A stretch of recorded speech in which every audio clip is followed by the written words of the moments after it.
It's a new month, new dawn, new day. Well, welcome aboard the new AM show. My name is Benjamin Akakpo, and of course, I do this always in the company of Bernice Abubedu-Lanza. Welcome to Thursday.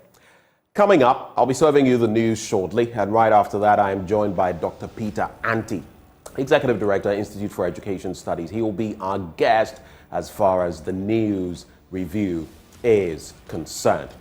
And then we'll be getting into our big stories, the major stories for the day. We'll bring you details of that. Now, this month, utility tariffs are up. The price you pay for electricity and water will see a significant increase. Now, the Public Utilities Regulatory Commission says this is to cover the cost of production so the ECG and the Ghana Water Company Limited can continue to give top-notch services to their clients. Today, we'll be engaging the relevant authorities on this, especially as there's been a lot of lamentation from the business community. We'd also want to hear from you as we've deployed our men and women on the ground. Well, also coming up, have you successfully registered your SIM card? That's the question. Did you go through the entire process? How about those who couldn't get theirs done? We know about the deadlines and what exactly that has meant. There were queues yesterday. Well, join us on the AM show today as we discuss this all-important matter. People were queuing at the National Identification Authority yesterday. What has happened? We'll bring you the scoop of all of that. Well, also coming up today, more than 5,400 people worldwide die from skin cancer every month. Well, today, we'd engage a woman working to end skin bleaching and minimize the effects of skin cancer. She's a humanitarian, artiste, an entrepreneur who has reached over 350,000 people in 12 countries with her powerful words and performances. So today we'll be engaging her. Join us on the show for that. Later on the show, we offer you the opportunity, as always, of giving us a call. We know we don't always open that, but we'll give you that opportunity today, especially as we host some of our guests. And in the course of the live stream, do share your thoughts with us. That's the package for you this morning on the AM show. Do stay. Up next, the news.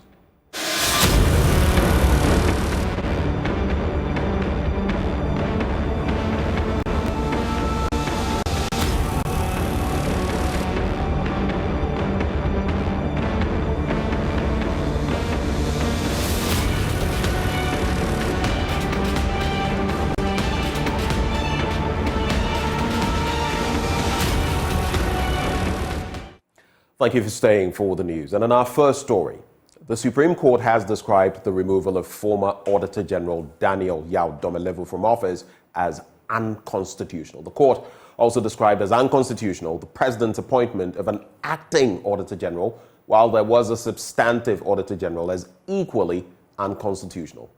Legal Affairs correspondent Joseph Akable now reports. The Auditor General was probing key government contracts when he was asked to proceed on leave. This included a controversial Kroll and Associates contract involving the senior minister. Your coach should go to PPA and find out why did they ratify it. I don't see why they are on the back of my staff. For the past 2 or 3 weeks, they've invited my deputies and several officers. I think it's one of the intimidating principles or approaches being used. But then I want to assure them that they can come and jail me. We will not stop doing what we are doing. I've said it time and again that I don't fear any attack on my office.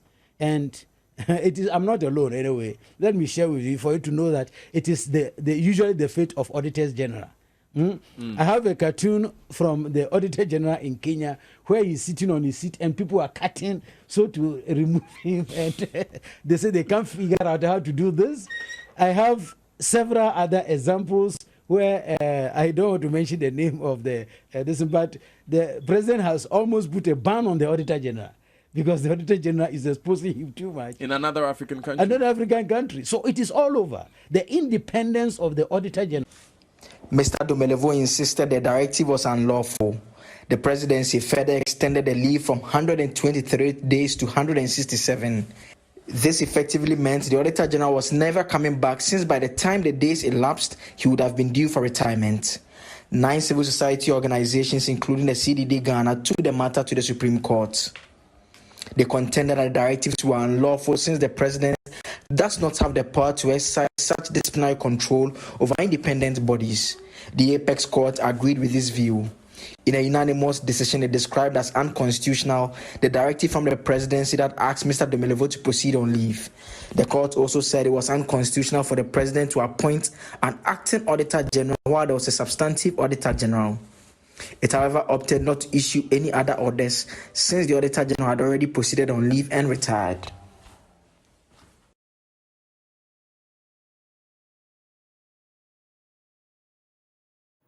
Well, on the back of these developments, the former Auditor General has been reacting. He says he feels vindicated. The office of the president, which is the highest office of the state, is the one who is at the forefront of doing unconstitutional things or breaching the constitution of the country. And I will advise that going forward, that office should respect the constitution and laws of the country. But I'm also happy that the verdict has finally come and it confirms or vindicates my position that the office of the president were not doing the right thing. And if you remember what the secretary to the president wrote to me, he said, because I'm not a lawyer, I may not appreciate the issues in there. I'm very happy that the highest law enforcement body or the Supreme Court of the state have taken the same position as the view that I held. I am happy with that. But thirdly, which is my biggest satisfaction, is the fact that my view is that going forward, never again will the sitting president or an incoming president decide to visit such unconstitutional behavior on any office, independent office holder or auditor general so duly appointed. Moving away now from that story, 2 people have been arrested for disposing of food waste into the Kwale Lagoon.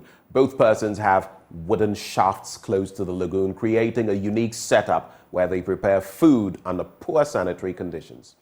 Head of the Accra Metropolitan Assembly sanitation team, Florence Kuchi, indicated that the team would not relent in their bid to keep Accra clean. Prince Ozuanta reports. It's been exactly a week since the Accra Metropolitan Assembly sanitation team visited the Kwame Nkrumah overpass to drive homeless street dwellers away. When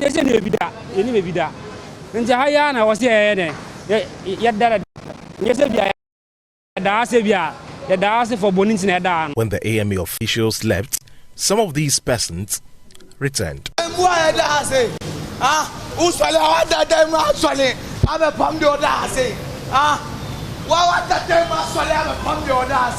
Despite the noisy environment, with the city bustling and hustling with car honks, some home street dwellers lie peacefully in poor sanitary conditions.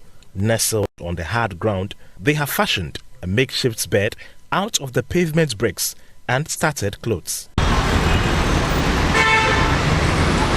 A homeless shoemaker pleaded for mercy after the AMA sanitation team threw away his tools.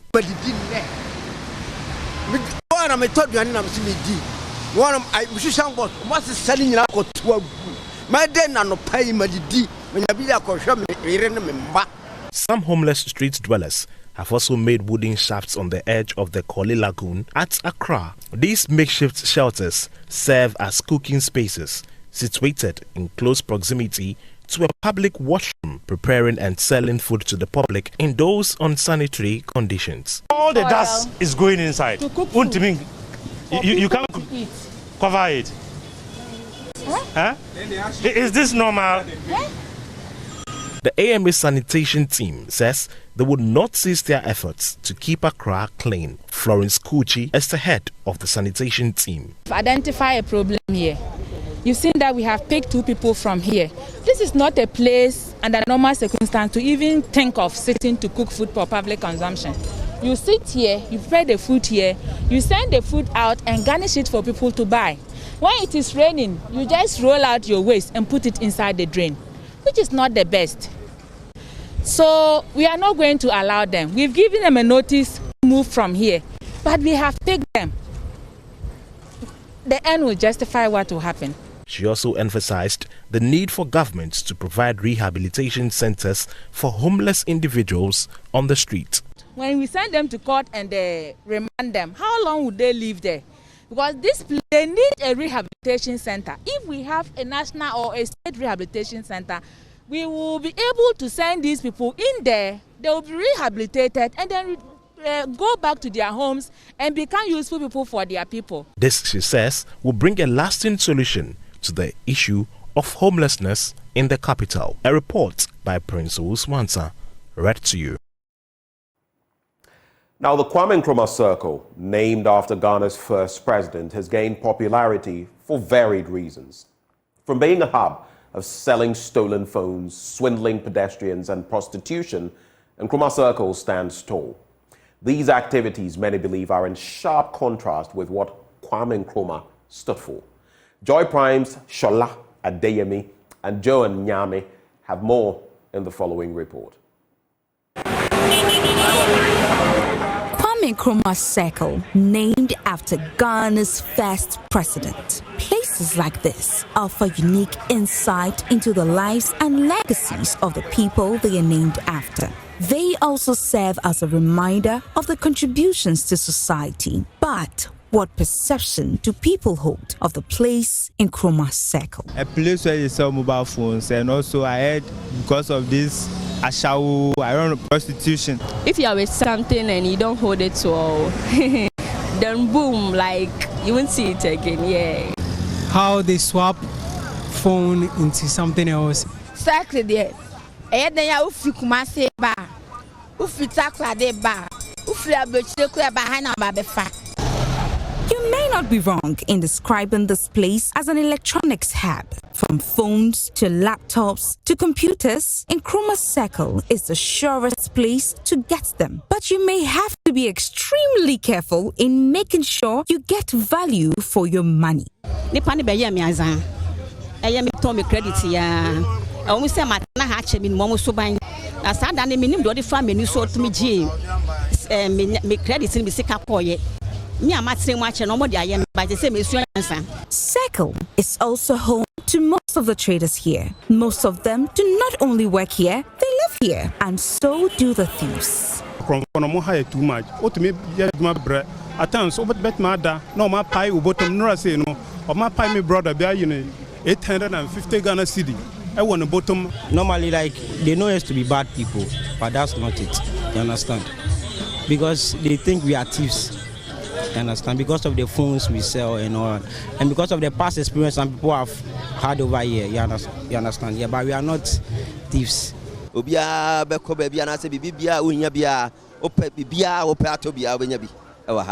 Kwame Nkrumah is the epitome of political excellence. He is the torchbearer of Africa's liberation battles. But the crime, petty thievery, congestion, and all the tax associated with Circle and its tiptoe links are a dark reflection of what Kwame Nkrumah really stood for.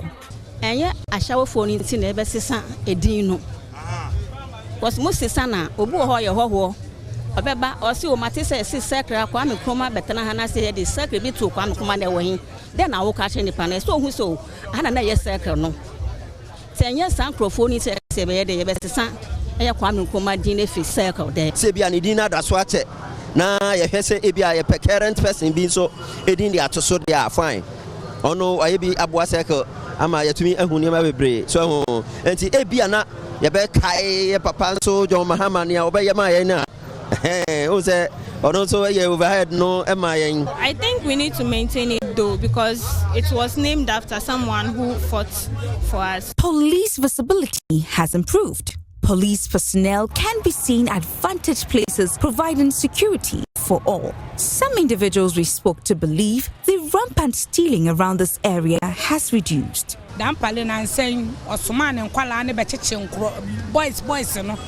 Enti amakro no semune susu kakra ene first what ya obe anu ma twumo bi phone no mu didi mirika ena moto ya o ma be park wa hen ene o mu dwane a o mu ji obi phone no mu di dwane a moto fo nsu timi chensi wo ɛyɛ a police for nketewa optimi change wom ɛma mo kwaji moto ne phone ne ba akromfo na doso adodo yewu adampale na nsem o de police for begum ɛma mo blast me sena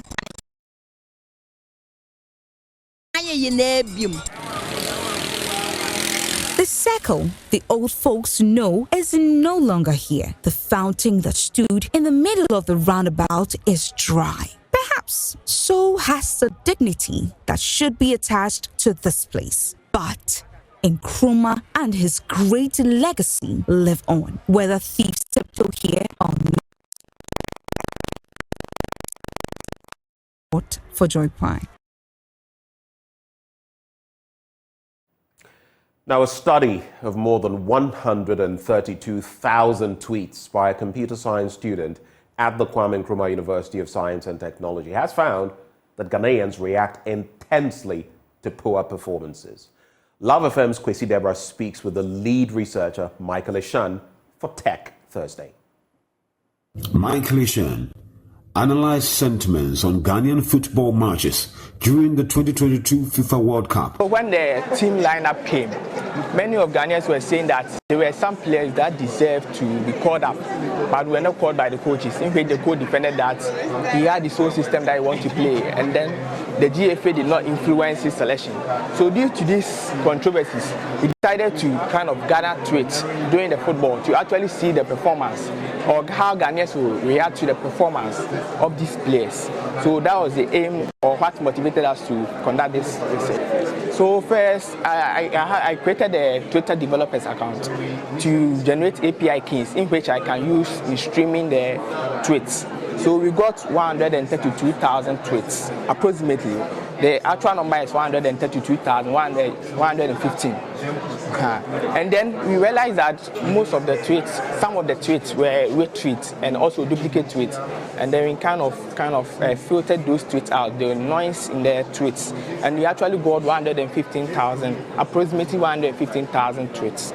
We actually used three tools, the test blob, Veda, and then Roberta.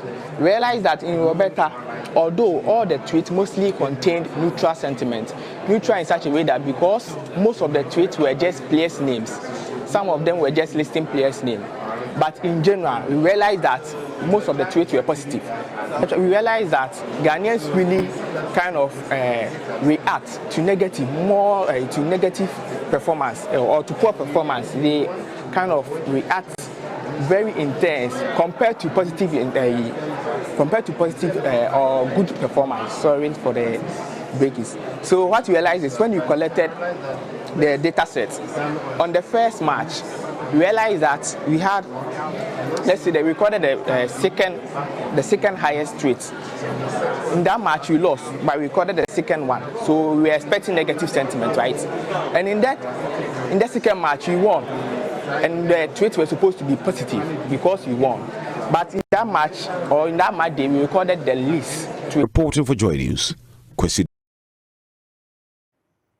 Let's talk health now. And hundreds of patients with eye-related problems in the Bono East Enclave have received eye care and free cataract surgeries provided by the management of the Techiman Holy Family Hospital. Management of the facility says this is part of efforts to restore the sight of the less privileged in society. Anas Abid has more.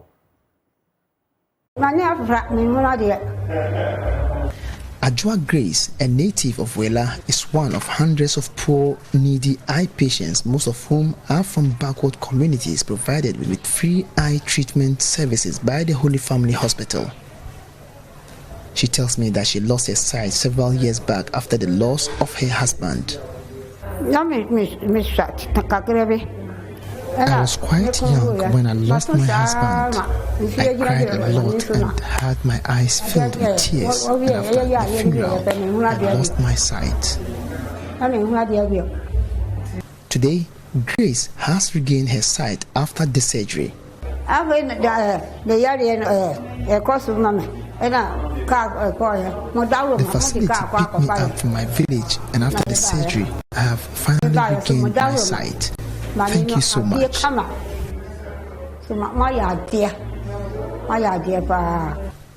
Rebecca Ananise, unlike Grace, has been visiting this facility for the past 5 years. She says the eye surgery has helped improve her sight, which was partially lost some years back. I was a teacher. I'm now a retired educationist. But in course of my teaching, doing the readings and others, I could not see well as I was supposed to see. So this is what I know. Nothing happened before I realized that this thing. Oh, after the operation, I can read a small Bible. But formerly, even with the bigger one, I could not see the words.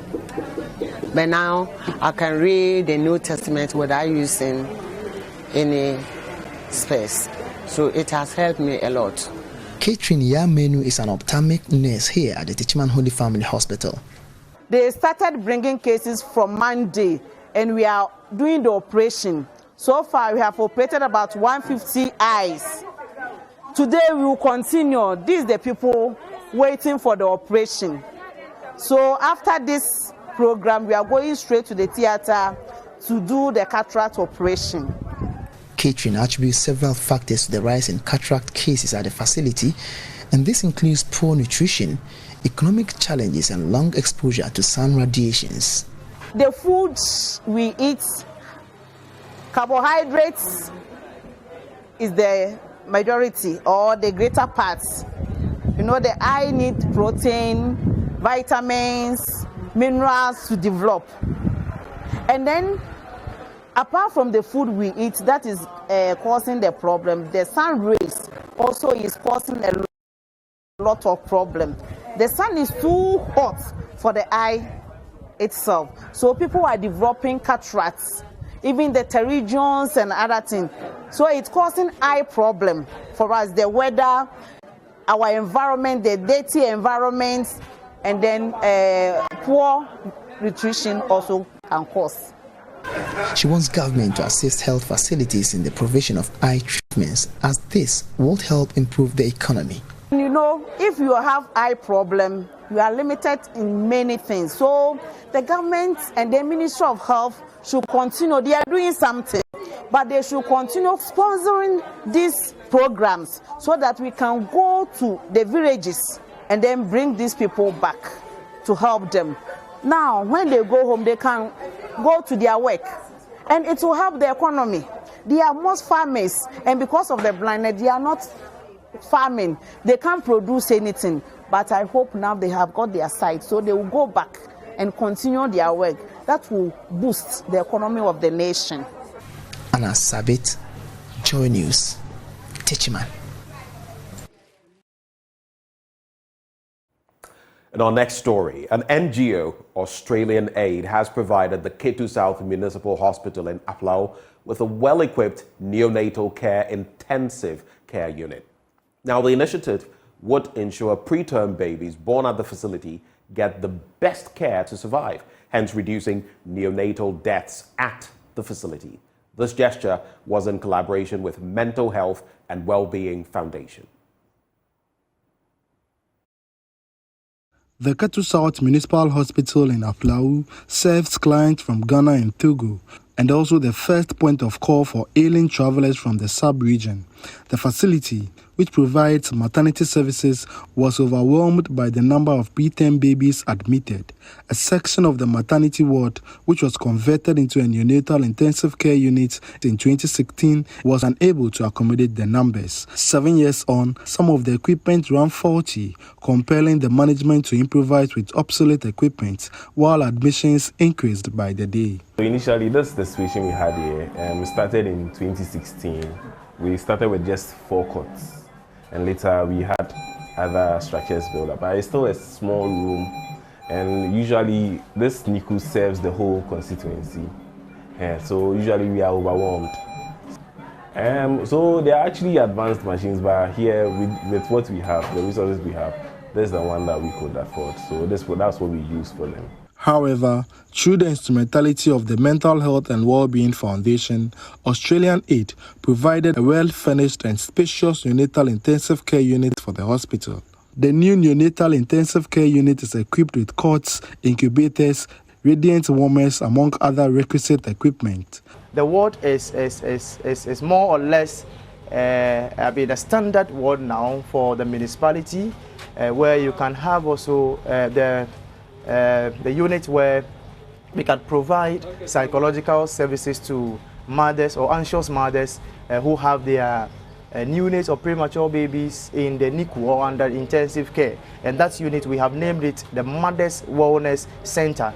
This is an addiction because we feel that it is not easy to have your premature baby in the NICU. The medical superintendent of the Ketu South Municipal Hospital, Dr. Alphonse Jakpasu, underscored the significant role of the newly provided NICU. As of today, the dream has been made a reality, and the hospital can now boast of a modern neonatal intensive care unit which will serve the municipality and its environment most adequately, efficiently, and effectively. Currently, the unit can boast of a larger space. With this, the impact of the project will help admit more babies to the unit and prevent cross-infection. The Australian High Commissioner to Ghana, Berenice Owen-Jones, expressed her country's commitment to enhancing access to healthcare in Ghana. We are pleased to support this project because of Australia's commitment to gender equality and improving health outcomes for vulnerable communities. By improving access to neonatal health services, we help alleviate the burden on nursing mothers in caring for very vulnerable babies. And I'm delighted to see so many new mothers here today. The acting Volta Regional Director of Health Services, Dr. Sena Nujokutu, entreated stakeholders to play their respective roles in reducing maternal and infant mortality in the region. Fred Kwame Asari, Joy News, Aflau.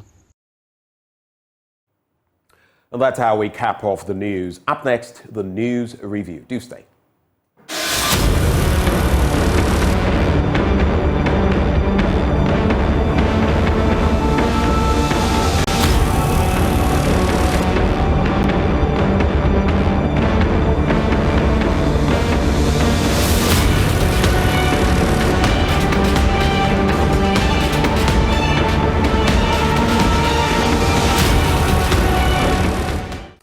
Thank you for staying. Time now for the news review, and we're joined by Executive Director of the Institute for Education Studies, Dr. Peter Auntie. He is our guest. But right before we get into the thick of things, of course, you should know this segment is brought to you courtesy of Endpoint Homeopathic Clinic. They work with us hand in glove to ensure that we bring you this segment. Now, what are they offering you? Prostate screening if you're a man, for free, gratis. And fertility screening if you're a woman, also free. Now, a lot of people nowadays are suffering from fertility issues and all of that. And let me just put this out there. If you're a man, even in your 30s, once you hit 30 all the way to 35, start getting your prostate checked. Because evidence, science has shown that a lot of men nowadays are prone, even in their 30s. And we've seen so many examples. I've been around some of these centers and medical facilities. Plus, we of African descent, unfortunately, tend to be more prone to it as men. So you don't want to take any risks because it could be your undoing. So make tracks to Endpoint Homeopathic Center. Where can you find them? Here in Accra, they are located at Spintex opposite the Shell signboard. In Kumasi, Kronum Abwehia, behind the Angel Educational Complex. Then there's Takrady. Where can you find them? Anaji Estates, that's where they are. Tema Community 22, Techiman Hansua, and the Siama Enzima. Their call lines, 0244, pick up your phone, dial 0244 867 068 or 0274 234 321. Endpoint Homeopathic Clinic, the end to chronic disease. But only the beginning of the news review. Doc, a very good morning to you. Dr. Auntie, can you hear me? Good morning, Ben. It's good, really good to have you join the conversation this morning. I hope you've been well. Yeah, I'm doing well. I hope you're also fine. It's been some time now. It has. Under the circumstances, I am well. I am alive. I am healthy. There are basic things we sometimes take for granted. So under the circumstances, I am well. And I thank God I've seen the start of a new month. Happy new month to you. Same to you, bro. let's start off. I usually don't start by going straight to the papers. I like to digest happenings going on across the country. In recent times, I mean, you've heard of the ghastly accidents we've had on our roads. In one of them, that Yutong bus heading into the central region, 16 died, over 40 people were hospitalized and all of that. That is just one aspect. Then there's also this major story, and tomorrow as I share my blunt thoughts, I'll be getting into that as one of the package. Auditor General, former Auditor General, but I could still call him Auditor General on the back of the ruling of the Apex Court. It has been deemed unconstitutional, his removal, and unconstitutional, his replacement by a deputy. What do you think that does for the cause of justice? Because my thinking is that justice may have been served, but how just is the justice? After all this while, justice has been late. Justice, in my, from where I sit, has been denied, because now I doubt there would be a reversal of the decision. And even if there were, my own old friend, Daniel Yao Domelevo, will not take it, even on the back of the statement he passed. What do you make of that situation? Yeah, sure. I thank you and good morning to your viewers once again. Let me start with the accident. I used that road a night before. Around 9-10 p.m., I was on that road to Cape Coast from Accra. So when I heard that accident the following morning, I was taken aback. I was very, very sad because losing 15 lives, it's not something that we should joke with. And on that same stretch, we've had some serious accidents that have taken some good friends away. So I don't know what really can be done. I think that the best is to look for the dual courage, but I don't know when this can be possible. So maybe you should continue to ask our drivers to slow down and take into consideration the lives of the people that are always in the car. I think because of the police barriers on the Cape Coast to Winneba stretch, mostly between the Mankesim and Winneba, most of the drivers tend to slow down because you tend to meet a lot of barriers when you are on that stretch in the evening.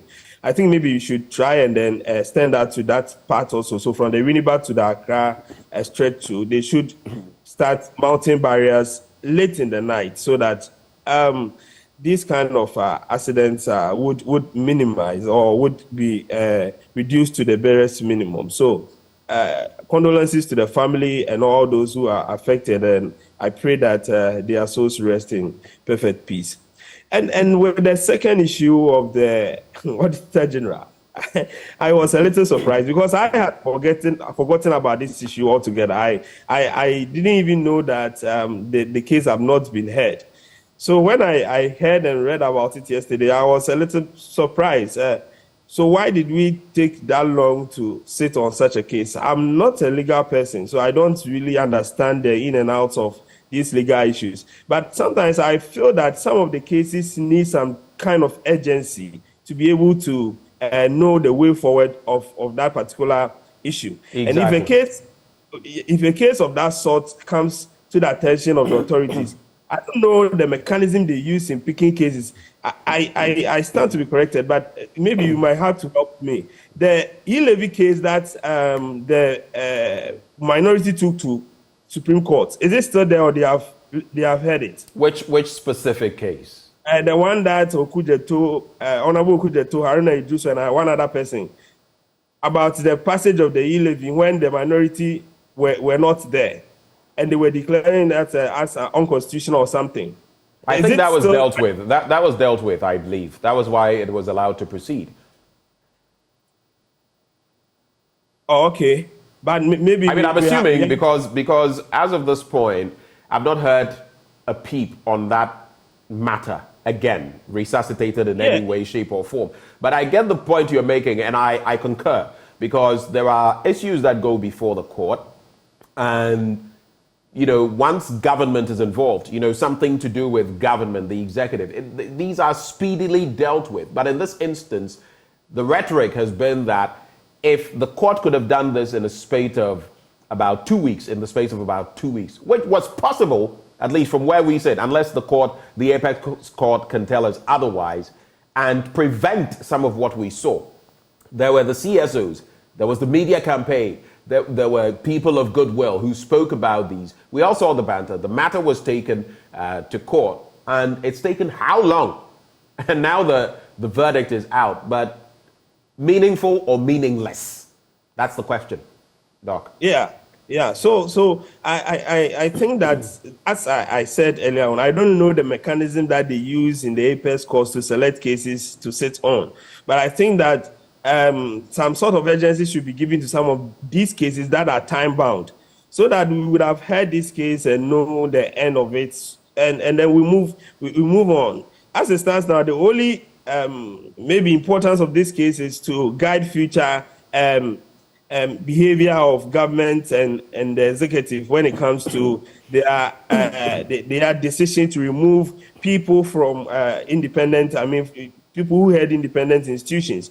And that is the only, for me, that is the only importance that we can pick from this judgment. I know, as you said, the AG will not, the Auditor General will not want to, the former Auditor General will not want to go back to his position. I have listened to him giving an interview to one of your sister media houses, and he indicated clearly that he's not going back. So exactly the point I was making. I was just drawing the linkages that even if the possibility were there that he could be reinstated, he says he doesn't want the position. But what he was doing, which many Ghanaians, and I can confirm on the back of the interactions we've had with people, on the back of the CSOs, it was unprecedented for CSOs to be so forceful in trying to maintain someone at post like that. On the back of all that we had seen, it was clear this gentleman was serving the nation's purpose. Now he's been ousted. He says he doesn't want to go back. It is we who have lost, and that can't be. Nothing can be done. We tend to lose most of these good people in the public sector, which is not okay. We complain a lot about our public sector not having the quality that we need in terms of a delivery of services that the public sector is supposed to give to its people. But then we have some of these people in the service, and we as a people find a way, one way or the other, to move them away from their office. And then we go back and then we start complaining again that we don't have the good caliber of people who would want to, who should be in these public offices. I seriously don't understand what we want. And I think that our leaders should sometimes sit back and re-examine some of the decisions that they make, because this would be on the head of the executive for a long time to come. This is going to the court books. Students are going to, law students are going to read about it, that the time came that a specific executive decided to remove an auditor general, which was unconstitutional. Some of these things will live with them for the rest of their lives. And I think some of these decisions should hasten slowly, think through, although personal interest and other factors might play a role. They should hasten slowly, think through, and at least put the interests of the nation first, so that we will be able to get most of these people in public offices serving the needs of Ghanaians and pushing the frontiers of our democracy and trying to fight corruption for the good of all of us. And just to cap off that end of the conversation so we get into the papers, couldn't anyone tell right off the bat that this was a wishy-washy, pedestrian attempt at removing the Auditor General? And I'm going to be hard this morning, even harder tomorrow, because he was doing certain things. The same president now who said he would operate on the Anas principle. Someone was for the first time using the powers vested in the Auditor General, surcharging, doing this, doing that. And all of a sudden, the person became public enemy number one. And then on the basis of some conflict of date of birth. Where in our history, Doc, I don't recall any time in our history, at least in my living memory, where any such thing has been used to pluck out an official of that caliber. Yet it was used. And in the president's office, there are dignified lawyers. Sometimes you ask yourself whether sometimes I'll leave it there. Yeah, but I think that is why. And as Auntie here too, a very good morning to you, sir.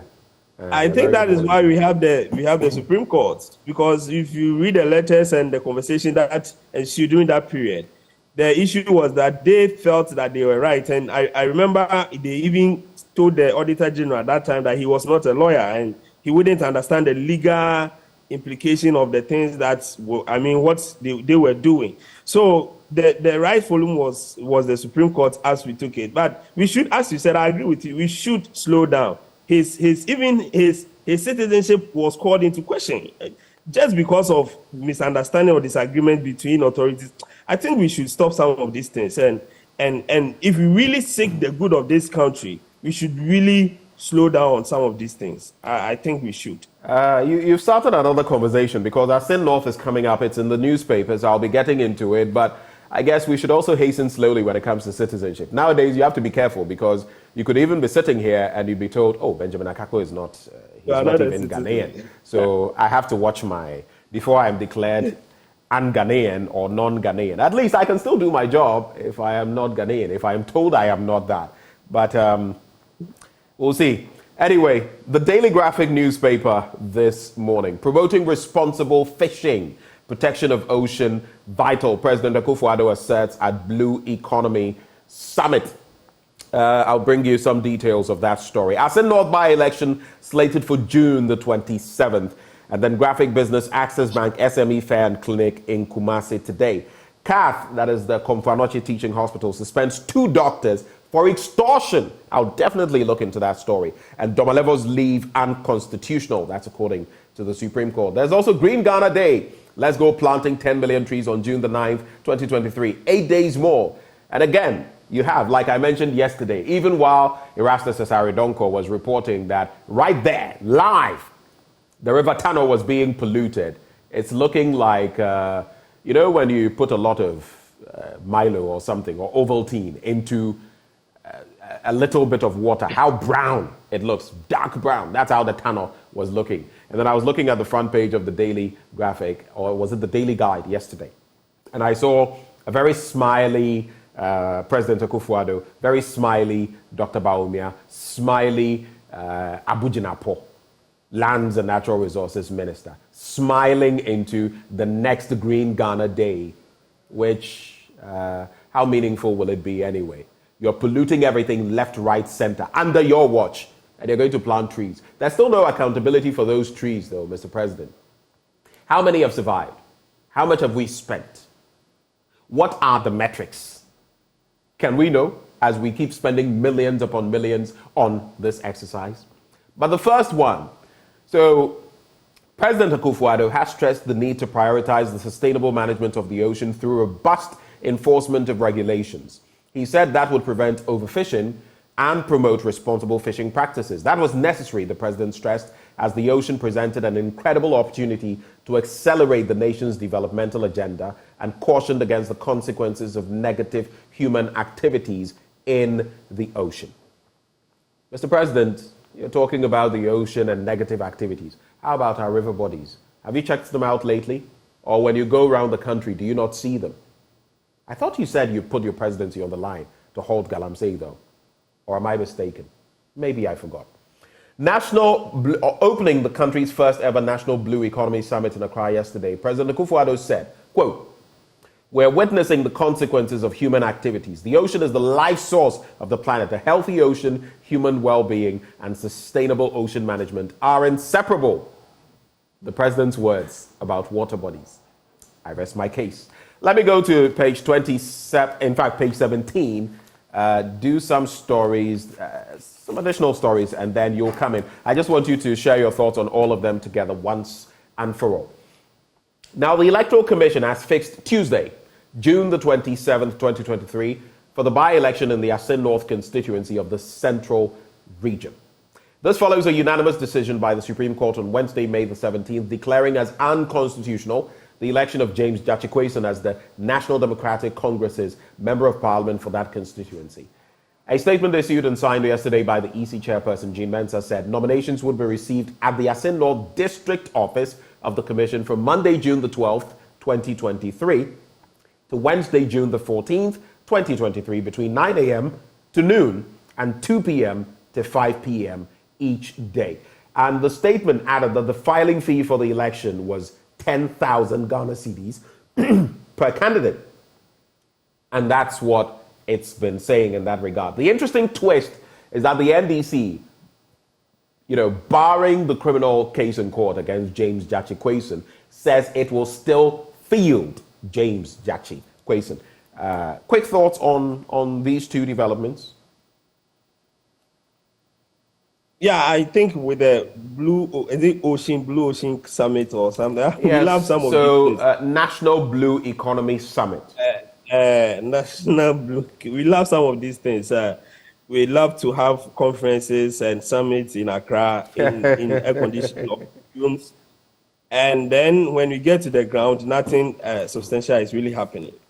As you said, the water bodies in Ghana feeds into the ocean. So if we want to talk about human activities affecting the oceans, then I think we should start with what is happening in the water bodies around us. And all we can say is that we have made a lot of promises and we've done less to deal with these activities that is around us. And doing some of these things technically do not actually lead to any substantial change in behavior of people, unless, of course, we apply the rules irrespective of whoever is involved. So for me, I think it's one of those conferences that we would always have. And we wouldn't even know how these ones would end. The same with the planting something that we are doing. Planting for food and jobs? No, I mean the Green Ghana Day. That thing. I don't even fanciful names with little, little delivery. I wonder because we've been planting some of these trees. I don't know the state of them now. And we're going to spend a lot of money to do that. At the same time, people are in our forest reserves, destroying it. And we are interested in doing another tree planting that, of course, we don't even know what the others, where the others stand. Now, on Asin North, this issue is something that, in fact, I have been thinking about it for all this period. I can't get my head around it, but of course, we are not lawyers, so we will not be able to understand the law fully. But if I look at both sides, I think that maybe sometimes we should also look at interpreting the law in a more progressive way, so that we are able to save ourselves from some of these challenges. That because the by-election, a lot of money is going to go into it, and all those things that come in between. As for the Electoral Commission, I think they are doing their work. So we should support them to do what they are supposed to do. I don't have a position on NDC once deciding to fill the same person. I don't know the legal implication. I'm not a legal person. But if he still qualifies, I think maybe that they can do that. The ultimate lies with the people of Asino, who they want to represent them, and that is a decision that nobody can take away from them. So let's see how it goes. But I would say that we should look at how we look at some of these things. In fact, because of course I've heard a conversation from both political parties to the extent that they would have a second look at this kind of citizenship issue in terms of double, how do you call it, those with two nationalities. I've heard I think executives from the MPP, and then I've heard former President Mahama also talk about it. And I think as a country that is progressive, we should have a second look at it, so that we don't waste resources dealing with some of these issues that are not so much injurious to our development. Let's take this final story, since we've already delved into the Domelevo incident. It's a crying shame, and it's a blot on our conscience, on all arms of government, especially the executive, also towing in the judiciary, and well, I don't know whether to rope in the legislative body, but they also sat there and allowed this, regardless of where you are. Wrong is wrong. But CAT suspends 2 doctors for extortion, and 2 doctors at the Auntie Teaching Hospital in Kumasi have been suspended for extorting money from patients. The two were each given a month's suspension without pay. While one has already served a suspension, the other will start from today. The Chief Executive Officer of CAF, Professor Otre Yao Adaimensa, disclosed this yesterday when he paid a courtesy call on the Asantehene Otumfuose II, at his palace at Manshia in Kumasi. The visit was to introduce himself and the management of the hospital to the Asantehene since he assumed office 6 months ago. Now, these infringements, he told the Asantehene that when he took over, the management of the hospital, his first priority was to inject discipline. I'm just looking for the portion which captures, in a way, what they did. But it was some form of extortion. And it's not something new, by the way. Medical offices, sometimes you go to certain places, and if you want to be attended to and all of that, in public institutions, sometimes you are compelled to make a payment just so you can get some relief. Quick reactions to that story. I think it's a good move by Prof. That is the way to go. I was thinking that they should have published this earlier, so that it gets the public attention that is getting out. Because when some of these things happen in our health institutions and you don't deal with it upfront like he's doing, it creeps into all other areas. Of course, sometimes people complain, but you don't have the evidence, so you have to sit back and say that, oh, it might not be true. But when authorities of our hospitals, especially the big ones, Konfanoche, Kwelebu, Kilco's Teaching Hospital, and other big ones, Tamale Teaching Hospital, and so on and so forth, if officials in these hospitals start behaving this way and they are apprehended, I think the first thing is to publish it for people to also learn and deter from undertaking it. So, Prof, congrats, and we hope that you'll be able to do more. We should also be careful, because when CEOs of these institutions start behaving this way, workers normally gang up against them. So we should be careful when agitation starts coming about the CEO being like this or doing this, and then quickly the public steps in to now call for the resignation of the CEO. Sometimes some of these are the reasons why the workers agitate against the leadership. So we should be careful when the workers start complaining about some of the things that the CEO is doing, which might be true or might not be true, and hasten slowly to call for resignations when that time comes. I don't want to be a prophet. Let's quickly get into the daily guide. Let's hop there now. And the major story, NDC's Quayson faces 10 years for perjury. I already intimated, I hinted at that. I'll bring you details of that story. And it will be interesting to see how that pans out, because I just want to see how the court will rule on this matter, on the back of everything that has happened. And if the NDC will still insist on taking him, and if he is allowed to contest, and if he wins, how interesting a picture that would paint.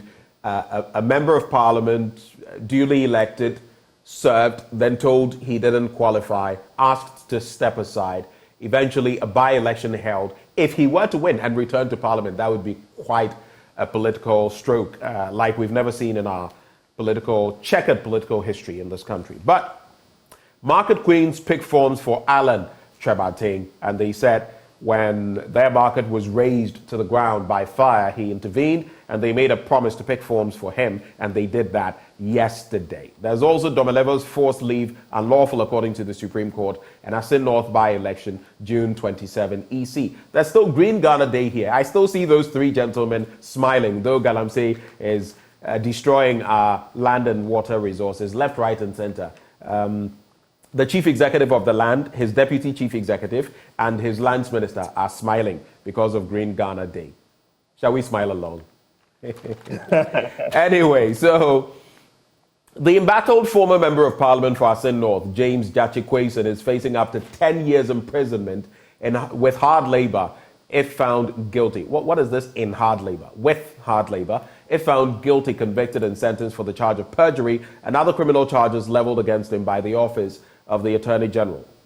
Mr. Kwesen has been charged, among others, for deceiving the Ministry of Foreign Affairs by making a false statement that he did not have a dual citizenship in order to acquire a Ghanaian passport. He has been charged with 5 counts of deceit of public officer, forgery of passport of travel certificate, knowingly making a false statutory statement, perjury, and false declaration of office. Now, Mr. Kwesen, who was booted out of Parliament by the Supreme Court, could be sent to prison for up to 10 years if found guilty of perjury, a second-degree felony, as the prosecution pushes to establish his guilt. I'll ask what you make of that story, but just to give you our viewing audience, our viewers, the rest of the scoop, Miss Ghana Foundation hosts blood drive. Good one there. Musicians mourn Kwejo Akwabwa Senior, and our condolences to Akwabwa and family. And there's also LPG to go down by 5%. That's according to the IES, Institute for Energy Security. The prices of LPG nowadays, and even utilities. And on the IMF bit and what they are saying now about tariff adjustments, God help us. Quick thoughts on Kwesen's saga. I think the Attorney General gave an indication during that period that they would take him on, and I think that is what they are pursuing. Well, for me, I feel that all this is because he took part in the election of the speaker when they tried to prevent him, and his addition made a difference in the selection or election of the speaker, and I think that is one of the difficulties or the challenges or the problems with the MPP, that they would want to see true that this prosecution really happens. I don't know how it's going to end up. Our courts are the ultimate decider, so we will leave it to them to pursue this. But as you said, it's going to be interesting because I don't know when these charges will be put before court. I don't know when he will be asked to answer. But we are in June. We have about 27 days to go for that election. So if he's elected by NDC and then finally elected by send-off people, it means that he will be a member of parliament who will still be going to court to deal with this challenge. And I don't know how that will look in the eyes of the people and its political implications and other things. So let's leave it to the lawyers and those who know the law to go on with it. But I think that sometimes we have to take a seat back and look at some of the things that we are doing when we have the power and authority to do some of these things, because we would not be there forever. I think that is what I would want to say. We would not be there forever. Time changes, positions change, and when you have the opportunity to serve the people, you need to take into consideration all these things when you are taking certain decisions on behalf of the people. We should be extra careful with these things. Alan Shermantin and the market women. This style seems to be very popular with our political people. I don't know what that actually signifies, that somebody is a grassroots person, or maybe it communicates something. Those in political marketing should be able to tell us. But it's interesting to see that. And it seems that maybe the MPP will go 2 rounds, because the number of people who are picking the forms is they are exceeding the 5 that they have. They set for a 1 round. So if they exceed the 5, then they will go for 2 rounds. It will be interesting to see how this plays out in later this year. I would be very happy to see how these things play out and who eventually leads the New Patriotic Party. All right. To cap off the conversation, we're going to look at the Business Finder newspaper. And again, the banner headline there: Oceans, Lifeblood of Planet. proposed policies for its protection. President urges marine life experts. Yet, right in our backyard. Okay. Harnessing cultural assets key to tourism growth, Frima Opare says so. I am allergic to all this talk by politicians when the worst is happening and we still go out there touting this and touting that and speaking big about. We're tired of the talk. Politicians everywhere, Nigeria, Ghana, South Africa, wherever. We're tired of the talk. The people are tired. Africa's people are tired. Young people are tired. By 2050, so many young people, over 50, 60% in many African countries. What have the young people been given? Even as we talk about the unfortunate demise of a mother, I call her mother, Amata Edu. You should go back and listen to some of the comments she passed. Whether at the time or before she became education minister. And some of the things she said about how the West was raping, so to speak, Africa. But today, it is not really the West. Yes, they may still be doing what they are doing, and China may be doing it. But it is our own leaders here who are decimating us. Slavery now is not from out there. It is from within. Let's wrap with these stories. And so there is this one. Harnessing cultural assets key for tourism growth from Opare. And the Chief of Staff at the Office of the President, Madam Akosua Frima Opare, has underscored the importance of harnessing Ghana's cultural assets to revolutionize the country's tourism industry. That is one thing I will give this administration, though. They have thrown the spotlight on tourism, and I think it's a good thing. I think I saw something recently about trying to get about 2 million people into the country every year. It dwindled to below 1 million during the COVID era. So that is something that I would say kudos to this administration for, and they should keep pushing that. But away with taxes on menstrual products. That's what we'll end with in just some 30 seconds.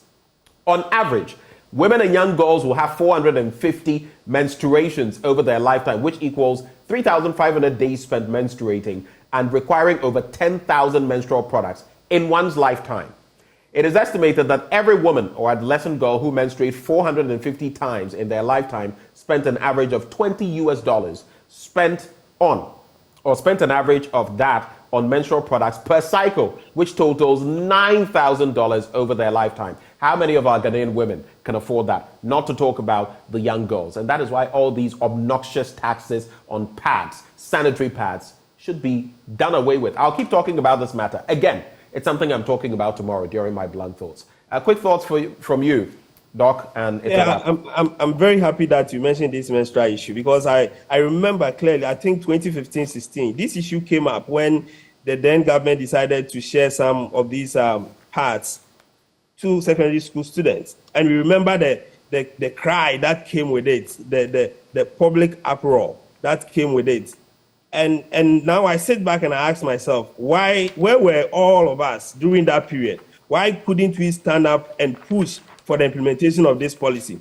Because I listened to the incoming Chief Justice, and I was a little bit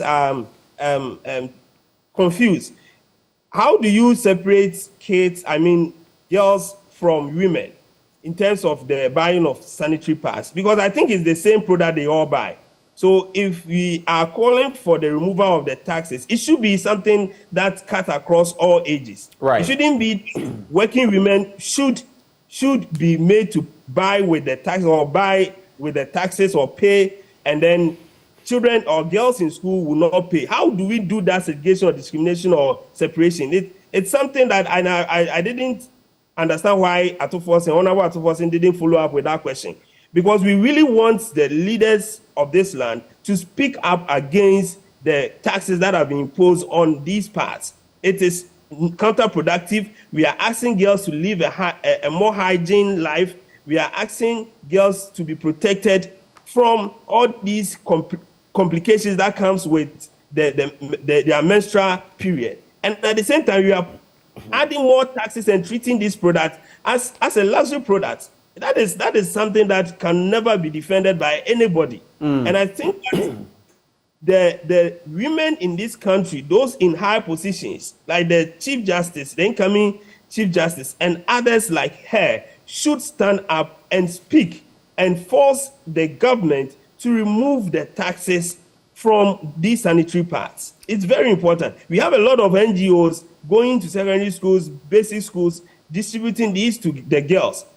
And the government that is supposed to be for the people is imposing taxes on these sanitary pads because they know that the women cannot live without them. So because they cannot live without them, you are imposing taxes on it to get money to do what? Right. I don't understand. And we should condemn this forcefully and push for the removal of these taxes as much as we can. And I'll be happy you touch on this tomorrow again. And let's continue to advocate for this. Right.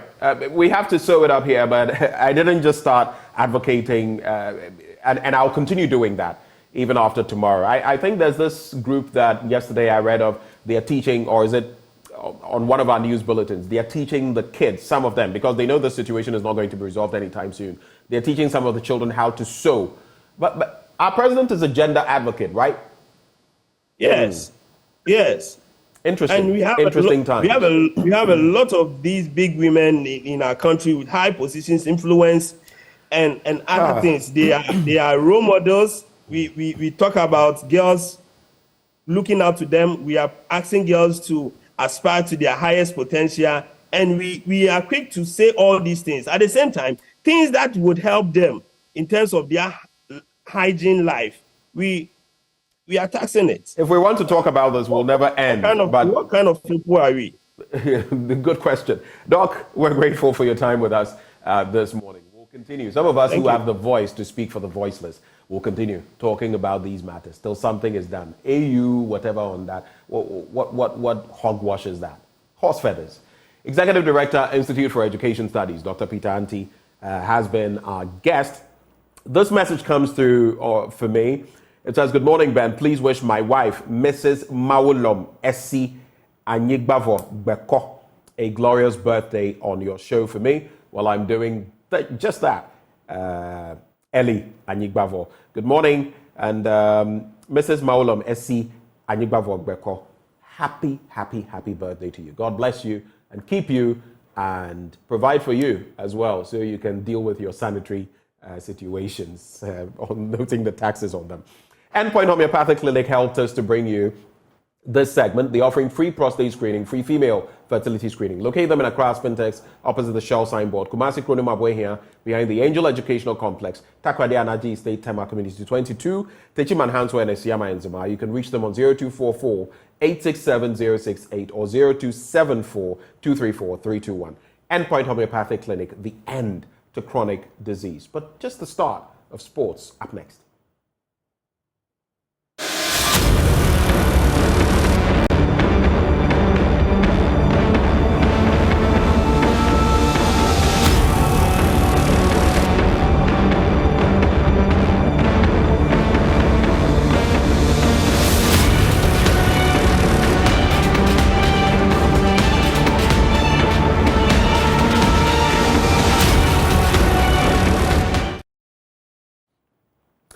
A very good morning to you. Thank you for staying with us on the AM show. Well, we started a new month. That new month is also coming with a hike in utility prices. So new month, new tariffs.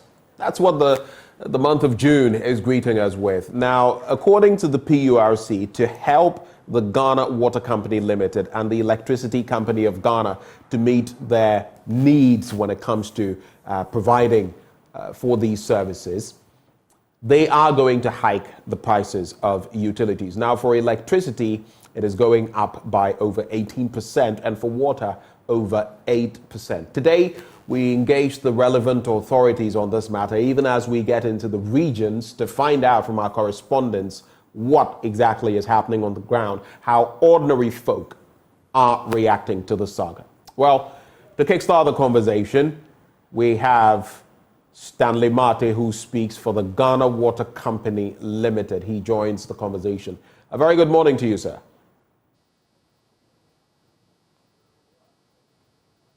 Mr. Mate, can you hear me? Yes, I can hear you. Good morning, and thanks for having me. Thank you for responding. The last time we had an engagement, you were here in the studio. Today, you're a bit far away, but still, we can catch up. this latest increment, I mean, the last round of increments saw you pushing for way more than you were given.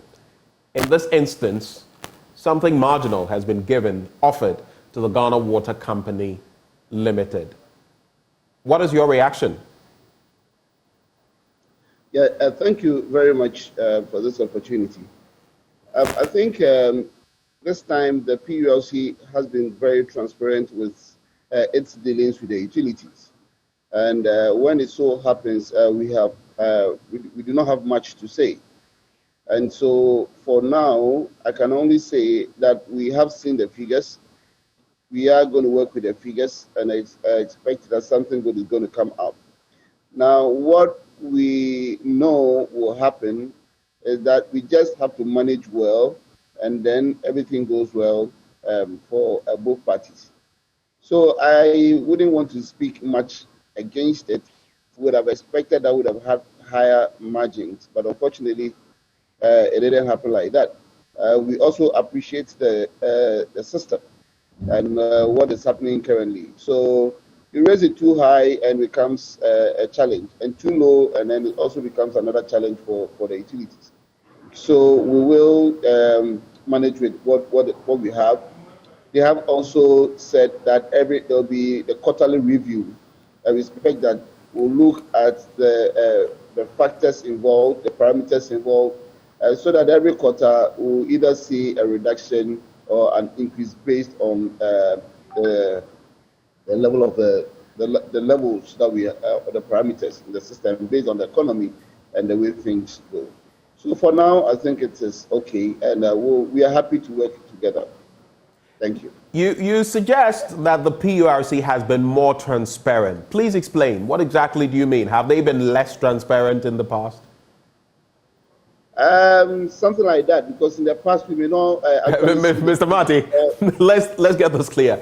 Is it, or is it something like that? They are two different things. Have they been less transparent in the past, and why? Yes, I'll say so. Because in times past we wouldn't see the figures.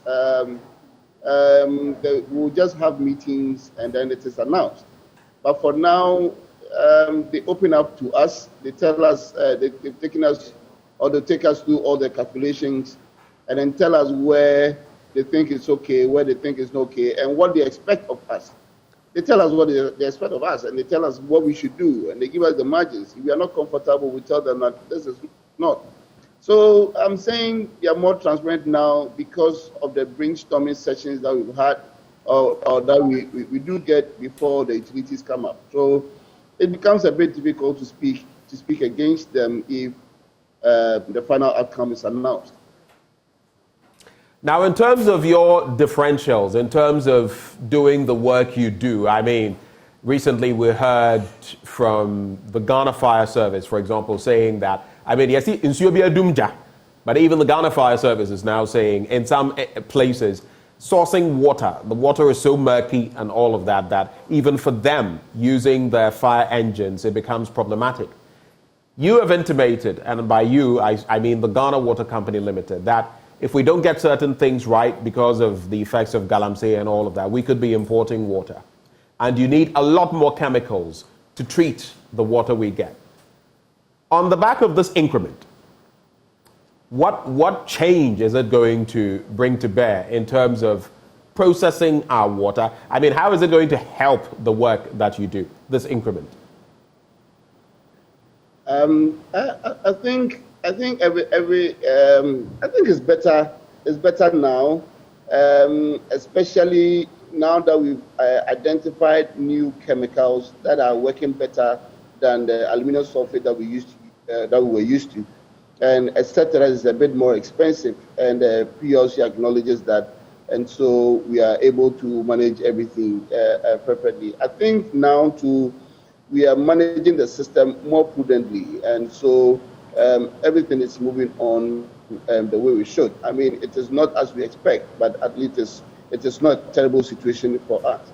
Now, for past service and then their claims, I wouldn't want to speak much about it, but because we know that before we can get water into the system for everybody to get water 24/7, we need to expand our facilities. We are in the process of doing that, but it's not going to be any time soon. So we just have to make do with what we have now. If we are using other alternatives, then they may have to look at their equipment and see how best the alternatives will help them. And for us, we are doing our best to provide water where water should be. I think we are also working together and educating the general public more, so that we need to appreciate the system and then to know and to manage ourselves very well, so that there's less fire outbreaks. Unfortunately, in recent times, we are seeing more fire outbreaks, and it becomes a challenge to all of us. I think we all should do what is expected of us. Let's all up our game in educating the public, so that there'll be less fire outbreak, or there wouldn't be the need to use water for things that may not really be that may be needless, So it's unfortunate that we are seeing or we are hearing of more fire outbreaks in recent times, but I think we also should do our work very well. The GWCL is working together with the Ghana National Fire Service in so many ways, so that at least we can help each other to solve some of these problems. But in Accra, for instance, we have a challenge with water. We are forced to ration. So in the process, we all have to bear with the situation and do what is expected of us. In other regions, the situation is better. And maybe because the population in Accra keeps increasing and development is at a faster rate, faster pace than everybody expects. But we just have to we just have to put ourselves together and ensure that things go well for all of us. Thank you.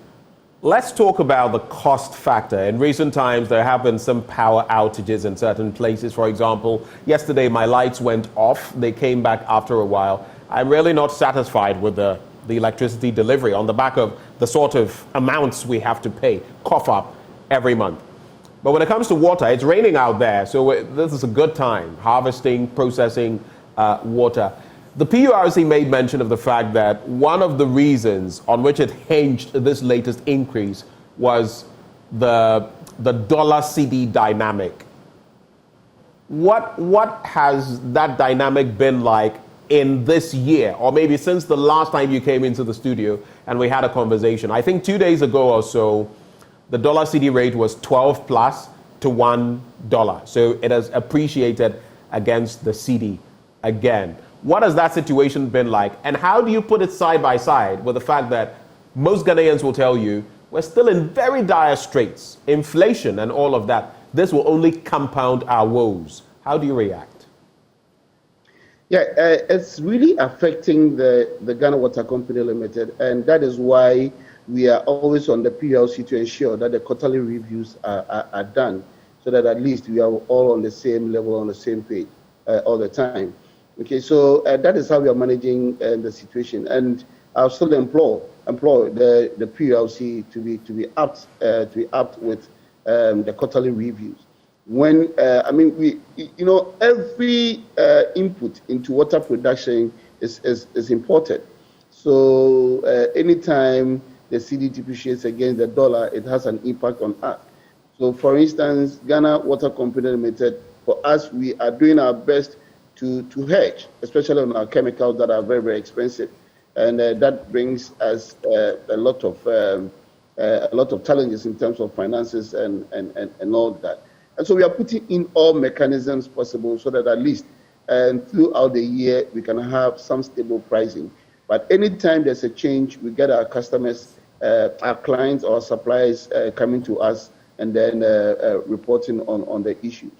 Including the export, the way they export, the import stuff into Ghana and all that. I mean, there are a lot of challenges, but we are all working together to ensure that we do not burden the Ghanaian too much, and then the utility is also not burdened too much. So it's a serious situation that we all need to support. We all need to understand each other. We all need to bear with the situation, and that is why we are on our customers. That look, we are doing everything possible to serve you very well. We are putting our heads on the block and ensuring that you get water the way you should. But all you can do, or all we expect from you, is to pay your bills and pay them promptly. The little that you are asked to pay them promptly. When those monies are available, it is very easy for us to turn them around and then invest back into the system so that we can serve you well. But if with all the stress that we are going through, you also wouldn't pay your bills the way we should, that becomes a serious challenge.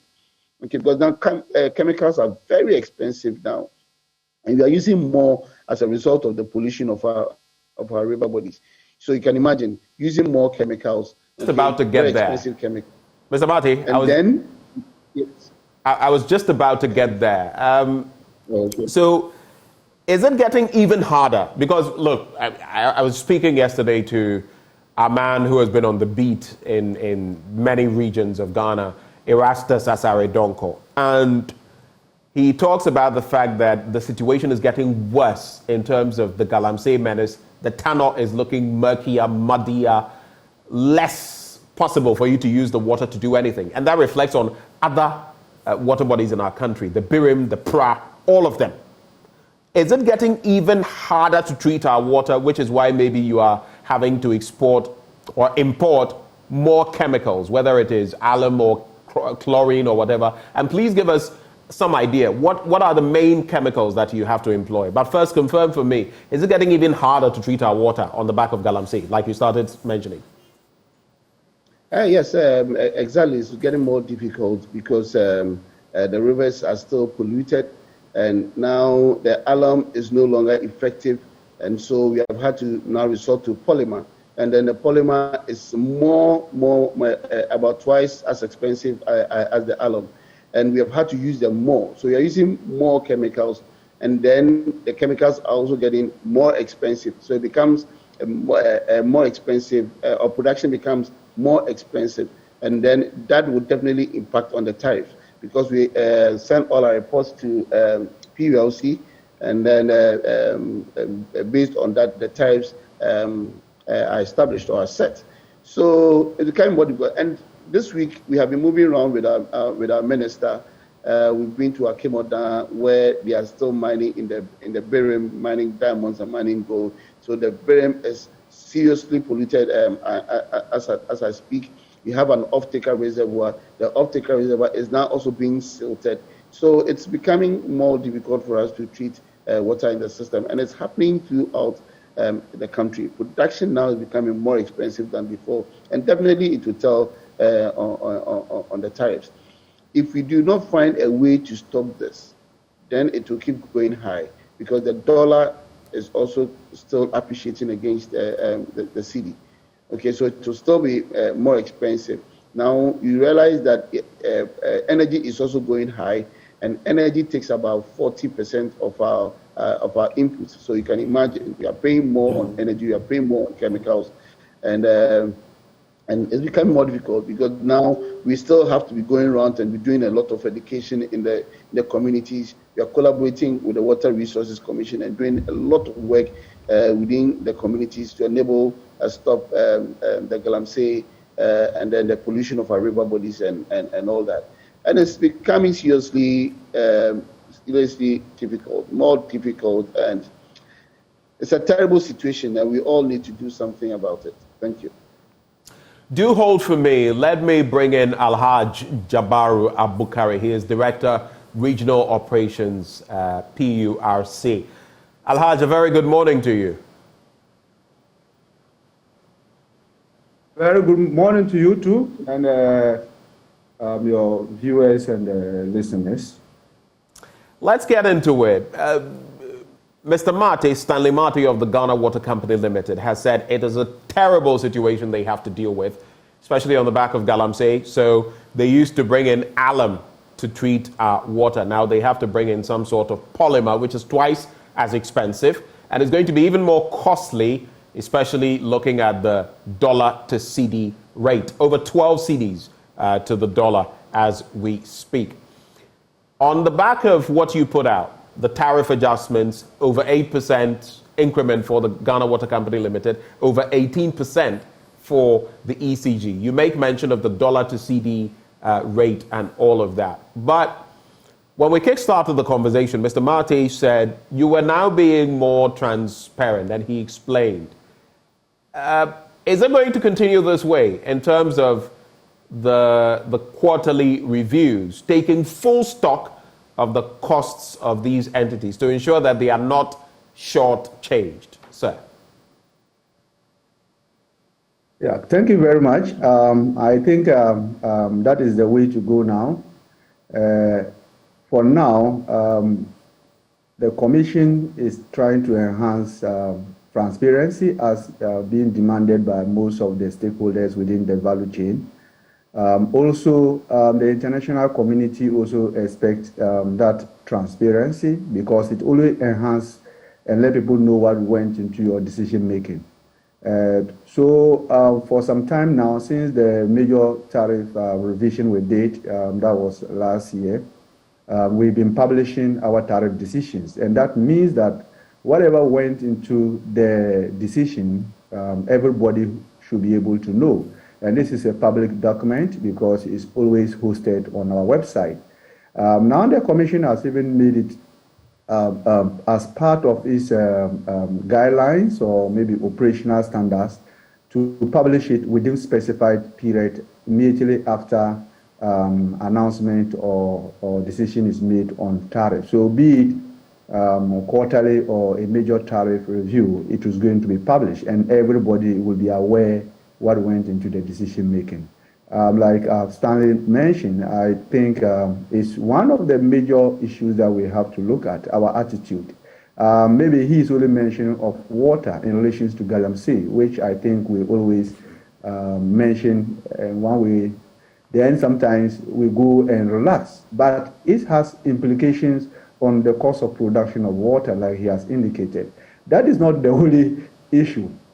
Just last weekend, Saturday, we were having engagement with our media fellowship, and I pointed to the fact that there is one critical areas that we have to be very, very mindful of. And all those add up to the build-up in the operational cost that invariably gets into the rate payment. Because the utilities do not sell anything outside the power. And the power they buy and they add their operational. So that is why we always have the two-tier rate system for the transmitter and the distributor, where we have the network business and where we have the losses. So the losses is what they have bought, and as part of the mechanisms in transporting electricity or water, there will invariably be some loss along the way. But their operational, that's the network business, their operations will obviously also impact in one way or other. So if we keep on having attitude or activities that are affecting or building up the operational cost, then invariably they will come to ask for under recovery. And let me assure you that now the utilities we have is not the utilities we used to have. They will demand any short of revenue. Stanley Mate talking here. Anytime they come and PUIC is raising an issue, they say, so what will happen to our revenue requirement? So as a regulator, now you are being put on the spot because they are very, very aware what goes into the rate settings, and they are mindful, and they are very, very careful as to if they lose their revenue, then at the end of the day, it's going to affect their operation. So they are always demanding of the shortage in revenue requirement and whatever the differences they have to. In the presentation on Saturday, for instance, there have been some attitude of people burning poles. There have been some attitude of people doing illegal connections that normally will result to replacement of meters. And all this is now adding up to the cost of operations, which I think as a media and a major stakeholder, you have to try to turn your attention to. How then are you striking the balance? When we look at your statement, it says, quote, while under recovery has negative implications for the ability of the companies to supply service to consumers and has the potential of causing outages of electricity. And nowadays we're experiencing a lot of outages. Just last night, my power went off. Fortunately, it wasn't too long before it was restored. Over recovery unnecessarily overburdens consumers of electricity. That's what your statement said. How are you striking the balance between under recovery and over recovery. The utility providers, like you say, are more strident now in asking for what they feel they deserve. But there's also the side of the rest of us, the ordinary consumers, who are dealing with yawning inflation and all of that. How are you striking the balance, really? Give us some insight. Yes, so that is the reason why I think this time the Commission came up with a write-up to explain under and over recovery. You know, not all the variables will move the same direction at all times.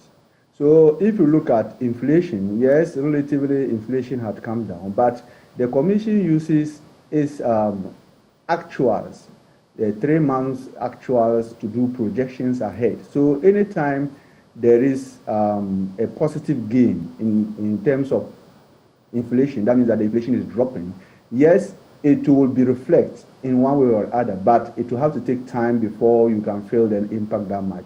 The same thing happens to exchange rate. So maybe the last tariff we did, our exchange rate was lower than what was in the market because we use the actuals 3 months, then we do a projections ahead. Sometimes you don't pick just the spot exchange rate, because if you do that, there could be a spark, and that will end up in having prices that are very high. So in this case, for instance, gas that was attributed to N gas had gone up. Then there was other gas sources that had these factors that were being indexation factors that were included that made the gas price went up a bit. But thankfully, because we had some level of good water or hydrology, the hydro allocation to the regulated market had increased. So that brought some sort of over recovery because hydro is relatively cheap as compared to thermal. So because of that, they had to do the net off, and that was what mitigated the reduction, because the reduction would have been more than what we are seeing if maybe there was no any good hydrology at the point of the decision taking. So that is where the under and over recovery normally comes in. So we have to.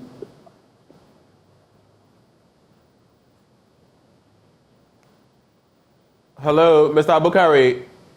Please, you'd have to unmute again. For about 10 seconds, we've lost you. Sorry. So because we want to be transparent, we always want to let people know where the over recovery is coming from and where the under recovery is coming from.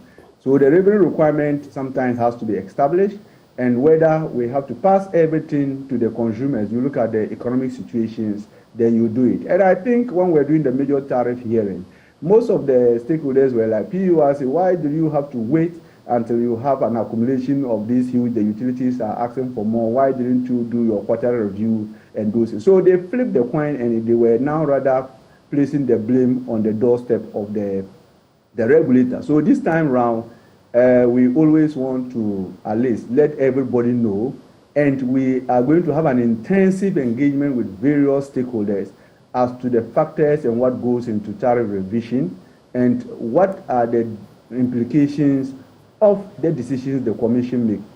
And aside to, we are trying to let people know the actions, their actions and inactions, and what it contributes to the rate payment of the various utilities, that is water and electricity. So this time around, I think from this month up to September, we're going to have some enhanced, engagement with various stakeholders.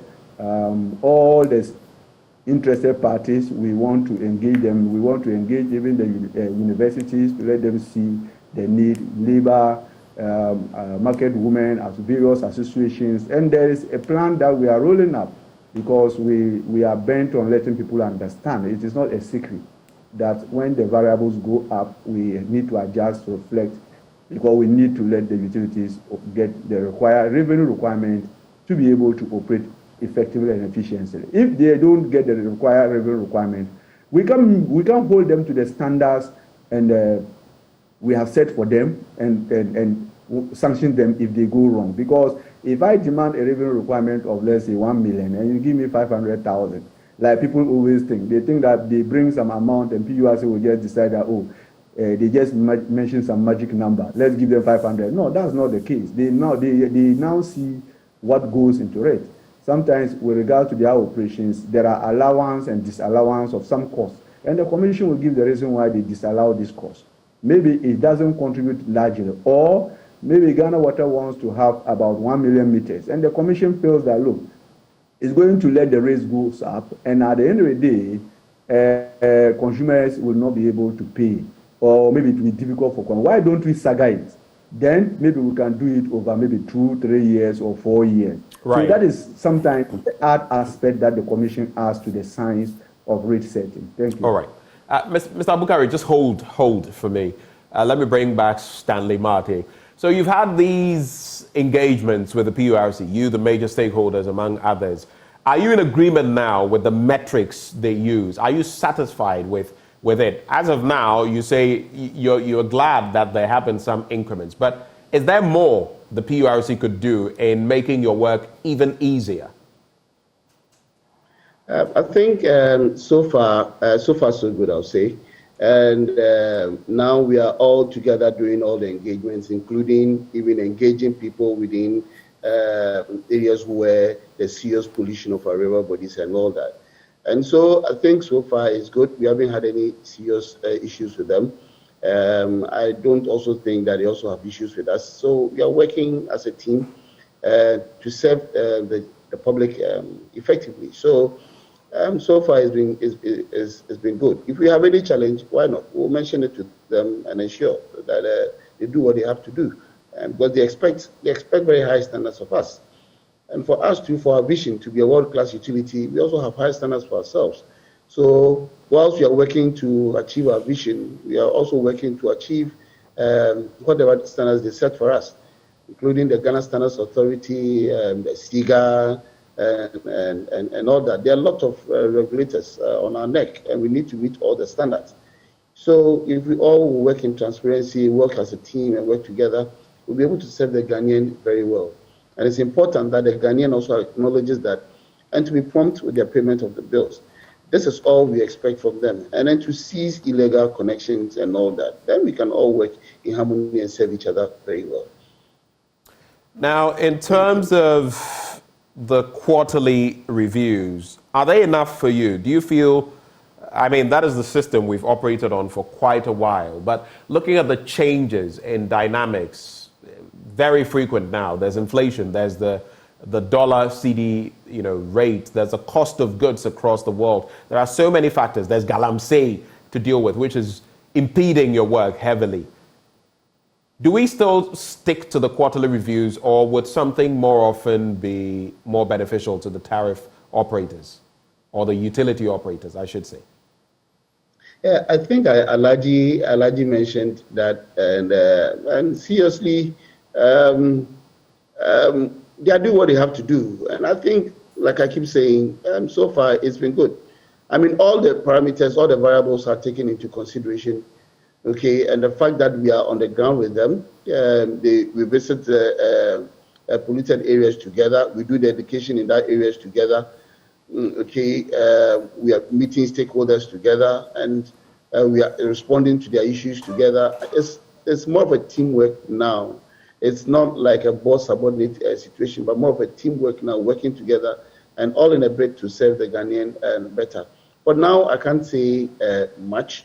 We just hope that the other party, which is our customers, will also appreciate what is happening. And we'll come to that as we conclude the conversation and then go to the regions. But I just wanted to know, monthly, a quarterly review, does it suit your purpose in terms of the wide fluctuations that happen even on a daily basis? You can have the dollar to CD rate at this level. Next thing you know, it shot up widely. You have to strike the difference. And as for galamsey, it's just getting so more problematic. I'm just asking, does the quarterly system work for you? Very briefly. Yeah, I think it's fine. I mean, it's a good period or a good duration for adjustments to be made. I mean, we can't be doing it every month or twice or bi-monthly because even with our systems, our softwares that we use and the way we serve our customers and all that, I think the duration of a quarter a year is okay. If the need arises that there should be a change, all parties will stick together and then we look at the pros and cons and expect that things go well, all in our bid to serve our customers very well. So far, I think it's okay for the utilities. The quota duration is okay. All right. Alhaji Abukari, now on the back of utility tariff increments, since late last year to now, it has been huge. Water and electricity. The percentages have been pretty high. The ECG and the Ghana Water Company Limited did not get, in the last review before this one, what they wanted, but it was still pretty high, the add-ons. And a lot of people are complaining. In fact, shortly we'll be going into the different regions to analyze what people have been saying. But how do you feel the ordinary Ghanaian is going to be able to cope with these tariff adjustments? The utility providers need the tariff adjustments, but the people are also groaning under the burden of, already, the economic situation we are facing.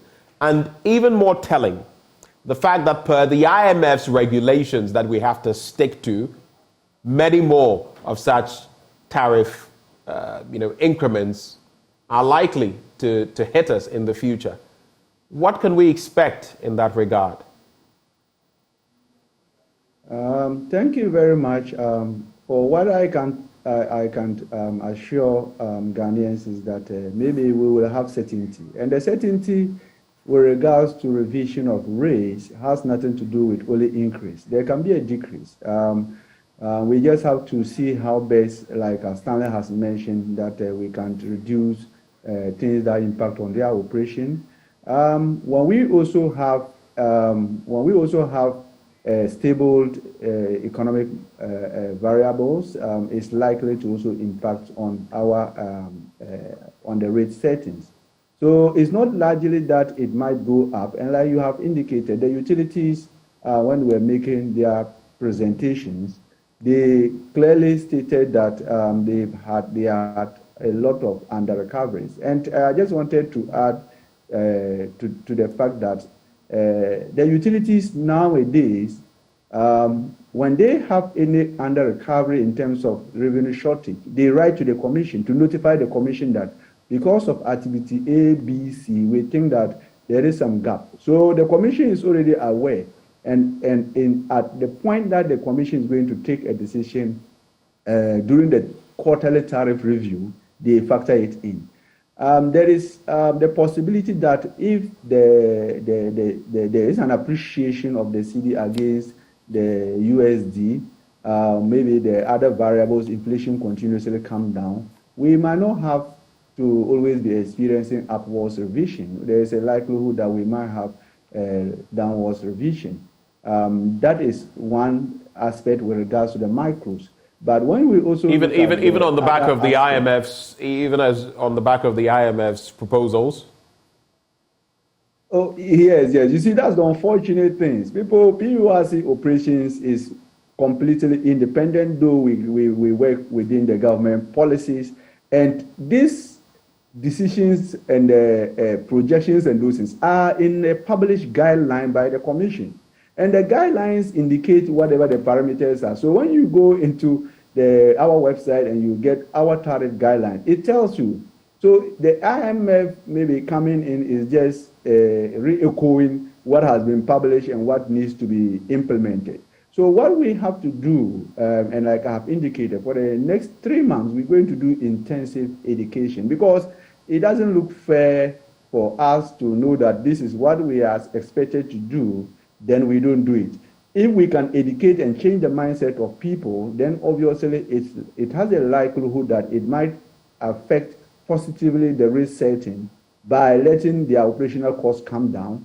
These illegal connections that people do, people will always mention that the losses of the utilities are very high, they are very high. what contributes to the losses? What contributes to the losses is some human activities. Let's say for water.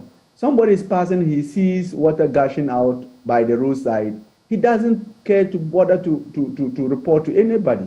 Then the water continuously flow for 3 days, 4 days. It contributes to the losses. So if we all know now that it has an implication on the rates we pay, if somebody is doing an illegal connection of electricity, then we all know it has an implication that we'll start reporting some of these things, because the reduction of the loss levels in utility business means a lot. So some of these attitudes are things that we think that we can control. Those we cannot control will be the variables that are out of the control of the utilities and the regulator. That is the exchange rate, the inflation, and other related things. The chemical cost, like he's saying, if the USD appreciate against the CD, obviously they will need more CDs to be able to get the chemical. So if we don't pollute the river, they will need some minimal, chemical to be able to treat volumes that we are requesting. Look, he's talking about only galamsey. There are more serious issues than even this galamsey. If you go to the north, for instance, Dalong, because of sand winning, because now when the volumes of water they get, the raw water, they are able to produce less than half of it. And the chemical they get in there. So that means that there's perpetual water management in Tamale, because the population has grown, and also the extraction that they are getting lesser and lesser because of the activity of human beings, the activity of the same people. And invariably, we go to town, to Tamale Township and the surroundings, and people are saying that we don't get water. Do they know why they don't get water? Relatively, I must say no. So we need to engage them to let them know that this sound winning that is being done there is affecting the volumes of water Ghana Water is able to produce to give to you. So that is where we are now trying to do. And we are not shying away, because it's not the IMF that is telling us that, you have to review tariff. They said quarterly revision. It doesn't mean that quarterly increases. So quarterly revisions could mean that it could come down. So we are looking at the possibility of rates coming down one day. If we have the variables moving the same direction as it is for now, and we are able to reduce the wastage in the system, and we are able to change the attitude of various players, that is the consumers and people who live by closer to utility installations, we are likely to be able to have revisions in downwards in the. But what I would like to end with this is that we need to conserve electricity and water. We need to conserve. If I am not sitting in the hall, I think relatively my fan or my air conditioning or my lighting, if it is not necessary, should be off. We have to now be very careful the way we use these utilities. I want to wash bowls. I put it in the bowl and do the washing. I don't need to open the tap, it's running, I'm talking and washing the cup for almost one minute. So we are not paying the cost of the service of the utility. Though we are not paying within classes, some groups still do some level of subsidization for some groups.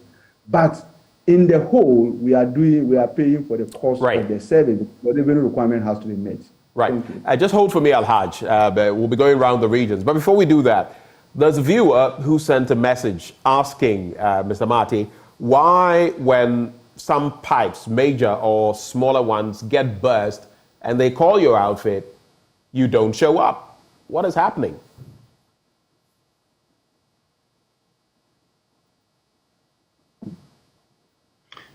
Am I audible now? Yeah, thank you. You are. Yes, these complaints come up every time, and I must say that it is not deliberate that our staff will be called to fix a pipeline and they will not show up. Sometimes we get wrong addresses, but as much as possible, we do well to attend to these reports immediately. We have a fault team that works 24/7. So anytime the information comes up, they move in there immediately. Sometimes the information do not come early. Sometimes the information comes with wrong addresses and on wrong locations and all that. And it becomes very difficult. But there's no way a staff of Ghana Water Company Limited will not take such reports seriously. I get such reports every day and we act on them immediately. We have a false platform and immediately it comes up from all corners. Anybody at all that brings it up is put on a false platform and then it is relayed immediately and it is worked on.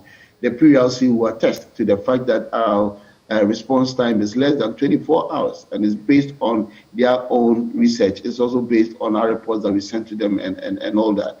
But I will not hold brief. I will not deny anything of the sort. I will just accept it. And it's one of the reasons why we have established a state-of-the-art call center. And we expect that anybody who comes across such leakages or bursts will report to us immediately so that we can act on it as early as possible. So we are doing our best. We don't expect that everything will be perfect, but we are working hard towards perfection, and we'll keep doing that. So thank you. All right. Just hold for me, gentlemen, Mr. Mate, and Mr. Abukari Alhaj. Just hold for me. Let's take a sneak peek across the regions, find out how people are reacting to these latest tariff adjustments. We have Ashanti regional correspondent, at least our colleague with Love FM, Nanabwachi Yadom, standing by. We also have from the Bono East region, the correspondent Anas Sabit. I'll start with you, Nanabwachi Yadom. What have you gathered so far on the back of these latest tariff adjustments? What have people been sharing with you? So, Benjamin, you know that tariff increments adjustment is starting today. Well, we are here with some of these consumers to find out from them how affected they will be with regards to the increment, the tariff increment, which begins within this month of June. So I have with me one consumer here who is already sharing her experience with me, but I want to find out from her, what is the experience going to be going forward as we've entered this month of June? So, Mame, Pacho, only mean check Accra. Utility tariff, insuring Yamaniama Lakania Air Costo, Busumi Yaimo. Any matter to say? Yeah, man, they are not the little bride. It's Ramunia who became my own. Yes, I do. It's Rama, Madame. Sramo said, now a Siban Massa, but he said, they are cost road. Yes, Ramunia who be my Accra. Near Ma. Enina, Yahuchana Munia, when I was have a time what they are see the word I my Sramo Madame. Sramo Mukabu, Momoy, Madame. What light now? Light and an hour from Pa, but I say I was sort of. My wife. All right, there is another woman here who's also going to share experience with us. But any amount to say light in Sua Boa Eco Cosri. I see Bibi Praba, and now for toilet and yes, authorize 100 cities. I say, month the I say at all 50 cities and I tell. See, I said that Yaman that the airport they said the black. Mamma can be in Timunka be my Yaman one apostle pa. Say light no auto is saying first now to say a post same out. Says now to 30 cities. It's me prepared. Let me cock a cram. Then now all the 100 cities crap. Yes, a month today or say at 200 cities squares, say at 250 cities, at 270 cities. Yeah, Mark a carabinadio bishop. They say the name of my and now a chance, yes, a costume. What to me, I try so about to be. Now, when we're born this year, they say I didn't to me, a cousin to me by the young to the first La Prana, a cousin, dear by a tip man to a quiet plan, adding none to me as up. And say I never take Bram. Now, insurance swear. Insurance, sir. I said last month, I'm sure what about whatever I said for 4 points. Month. In what they be a issue of you. They say, yes, I'll do 5 million. They say, dear, blah, Moka be in Timona.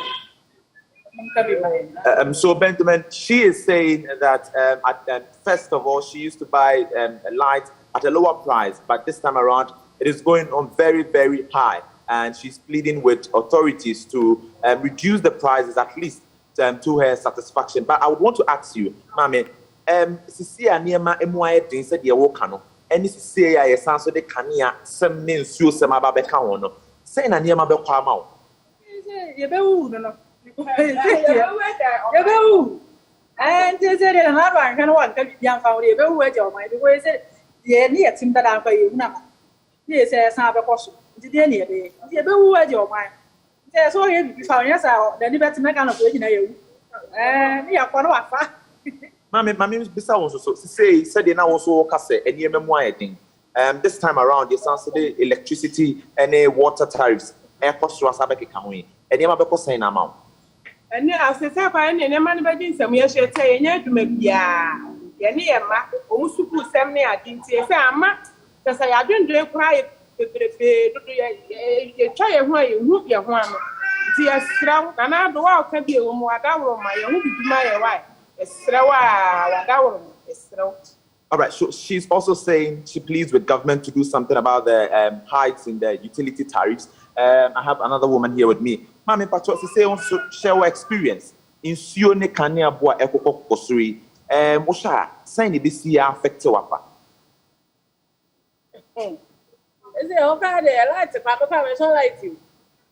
I like to problem. I didn't know also light. My baba, this is my baba. Yeah, but it's not on good to so good. And I can I see. I can see the hour. I know my bit. A bonus who say.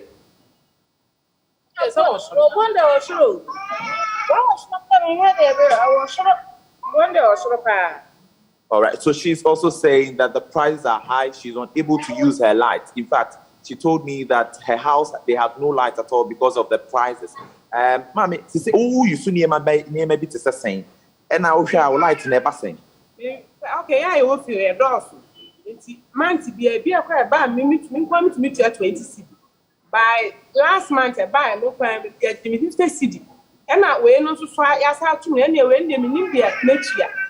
It will be say we catch them 70 cities and now 80 cities, which means we never be able to show. But wow, shy, and you may be to say now, whoa, feel. Maybe so, may find the ball red, and they be a made to a TV, maybe be a made to a dear and Talip be a Sunday day parcel. And so said they sit ban on the primary and Tiasi, Mr. Nadaroma. Okay, so she said that she doesn't see any kind of electrical items or materials she uses. But the prices that she gets most of the times is quite high, and she's unable to bear with it. Mami Pacho also so who you soon maybe to say na aya na eba saying.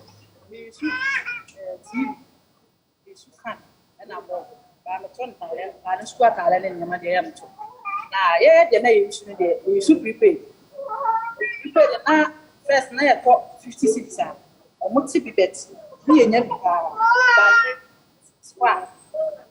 100 cities pa yes say ya 50 cities yes bi aba mat yes ya ti 50 cities ni ama kakra tu di bu so anasa nti say dia ma bo no kosoro ni yes na beto tumi dia say dia anya dia be boy pa esre man pa na be esre onya hu bi ma esre.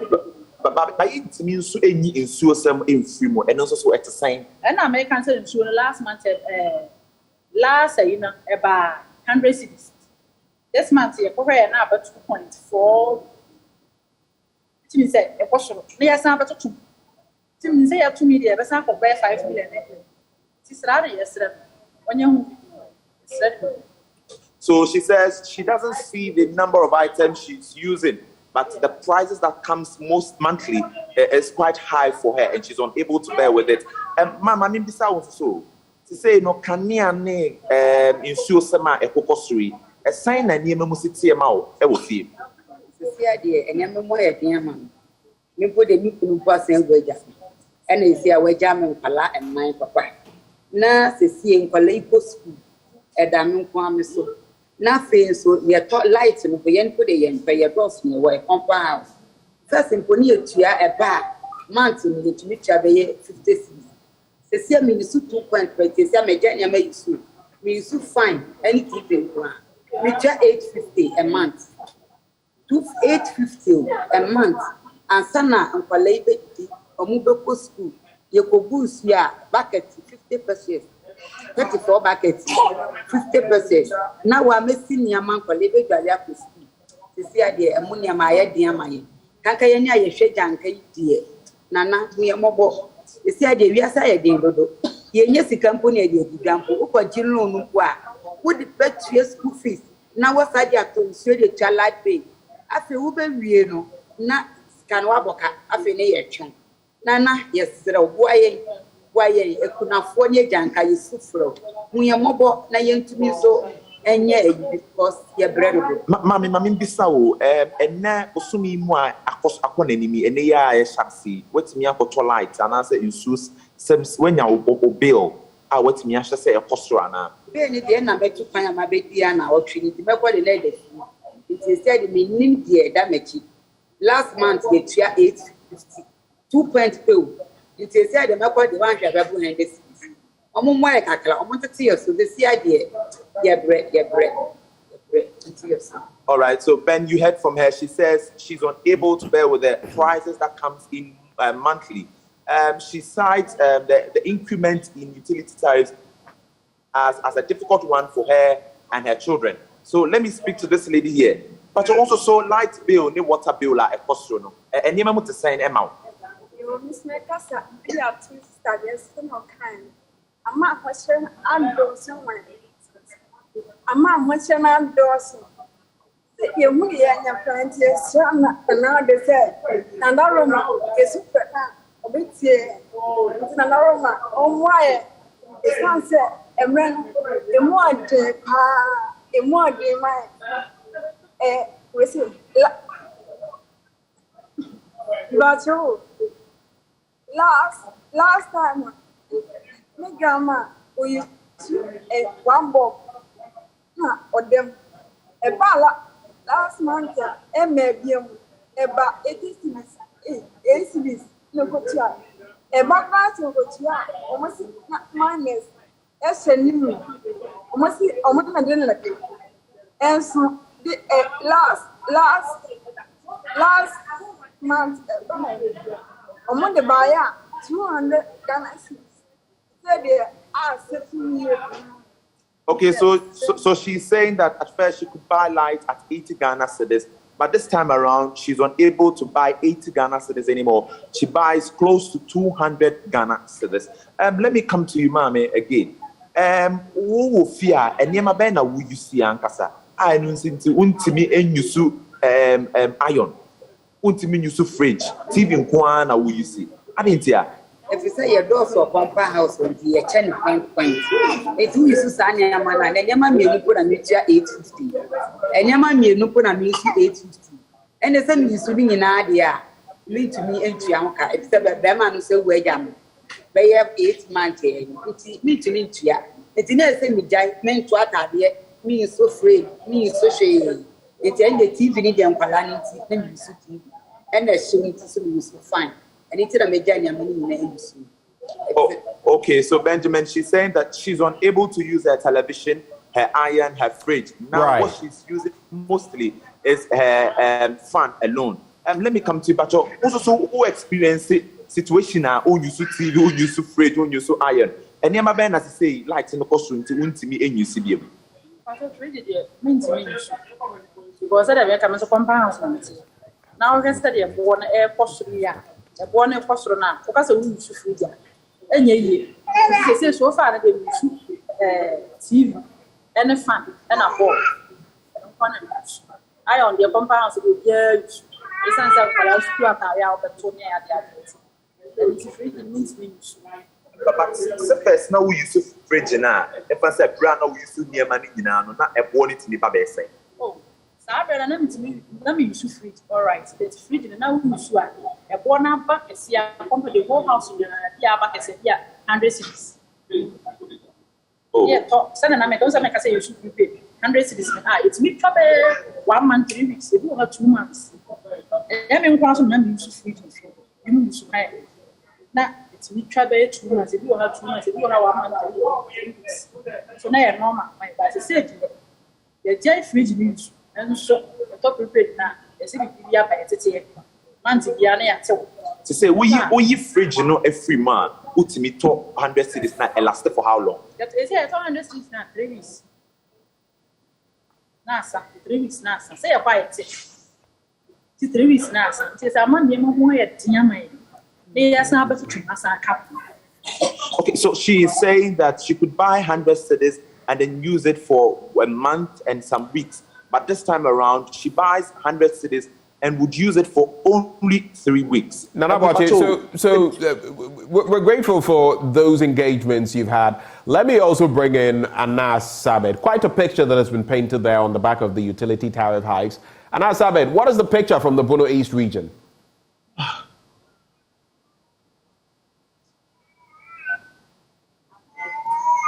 Hello, Anas. Well, now that TV no so. We'll try to get our Bono East regional correspondent, Anas Sabit, who will also be engaging some folk to find out what their reaction is to that latest tariff adjustment, which kickstarts today. Anas, can you hear me now?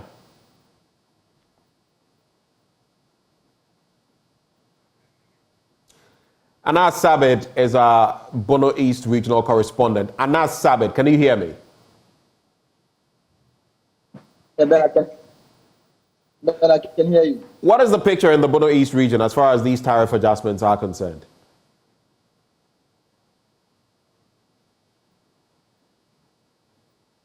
Hello, Ben, can you hear me? I can hear you, but can you hear me? So my question is, what is the latest, the tariff adjustment? I have had the privilege to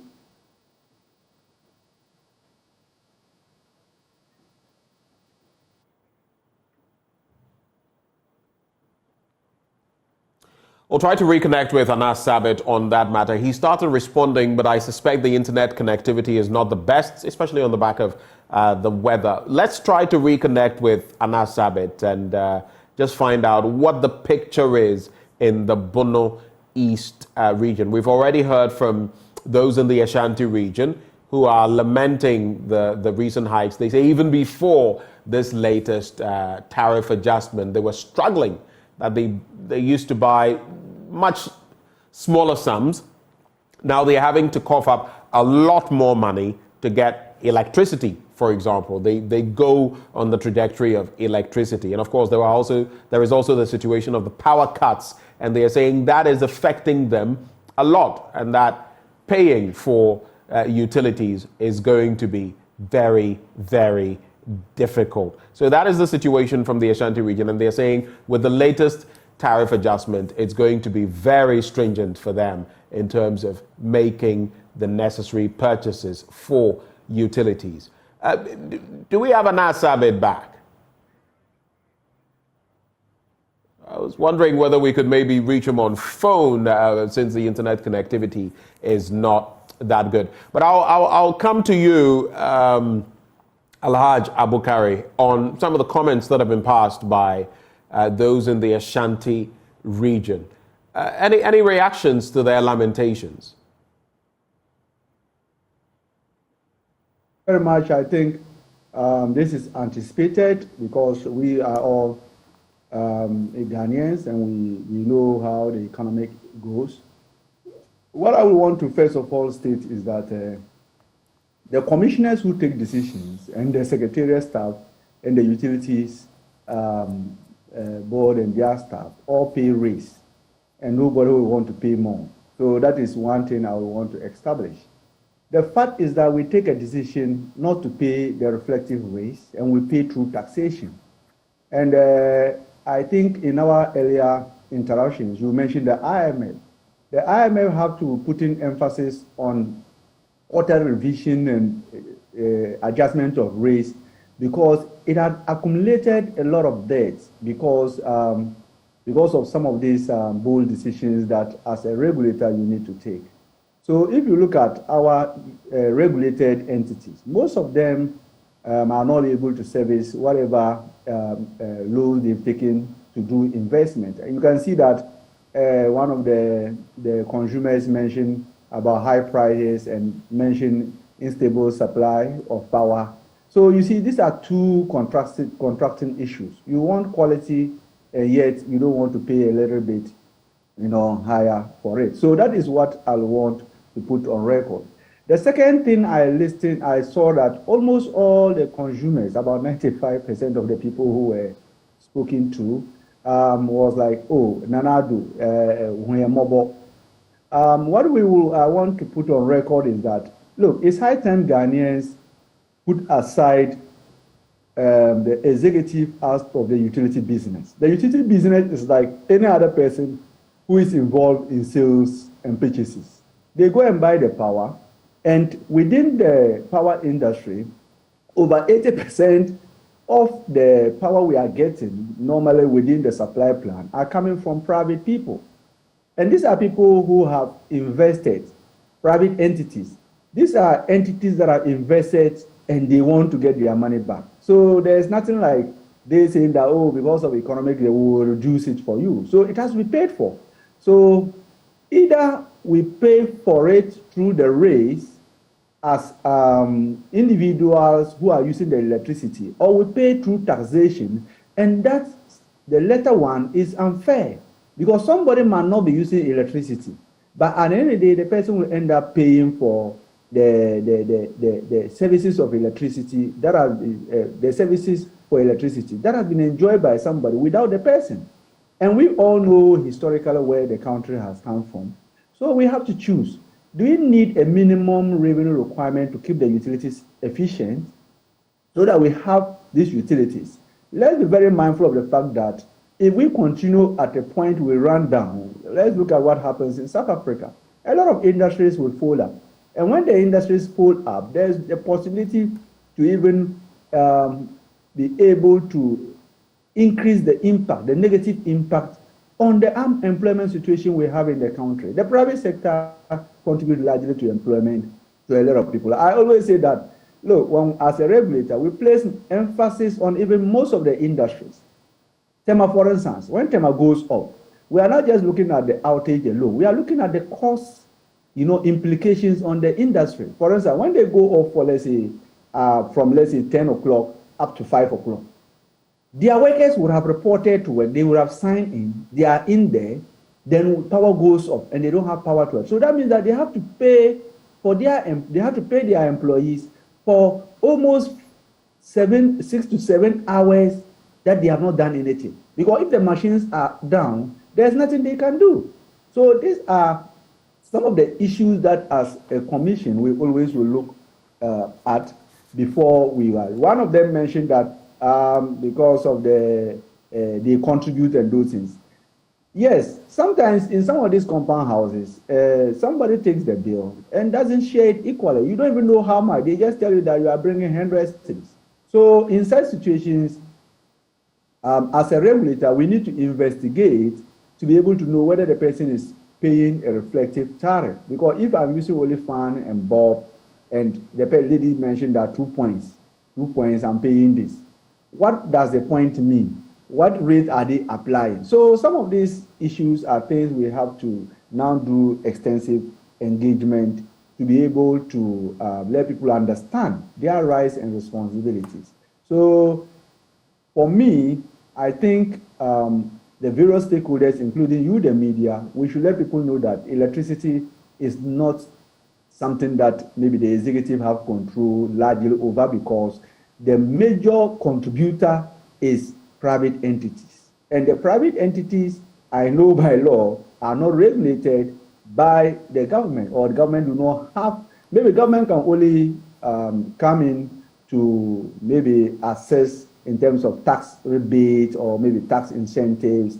But when you come to letting them come down with their pricing, that is not the case. Even water now, they now have private participants within their value chain. So that means that invariably along the line, most of the players within the utility business are becoming some people who the government does not have direct, control over. It's only ECG and GRICO and VRA that government have control over. And for them, unfortunately on our part, they don't do more of the production, because VRA, yes, they produce the hydro and they have some thermal plants, but the crude oil that they use, the gas they use, most of those gas are also supplied by private entities or people.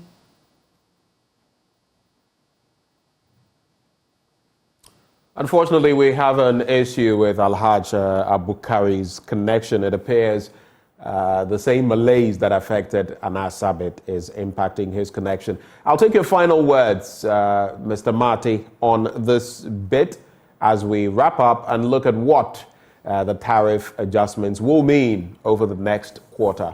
Any final thoughts for us, Mr. Marty?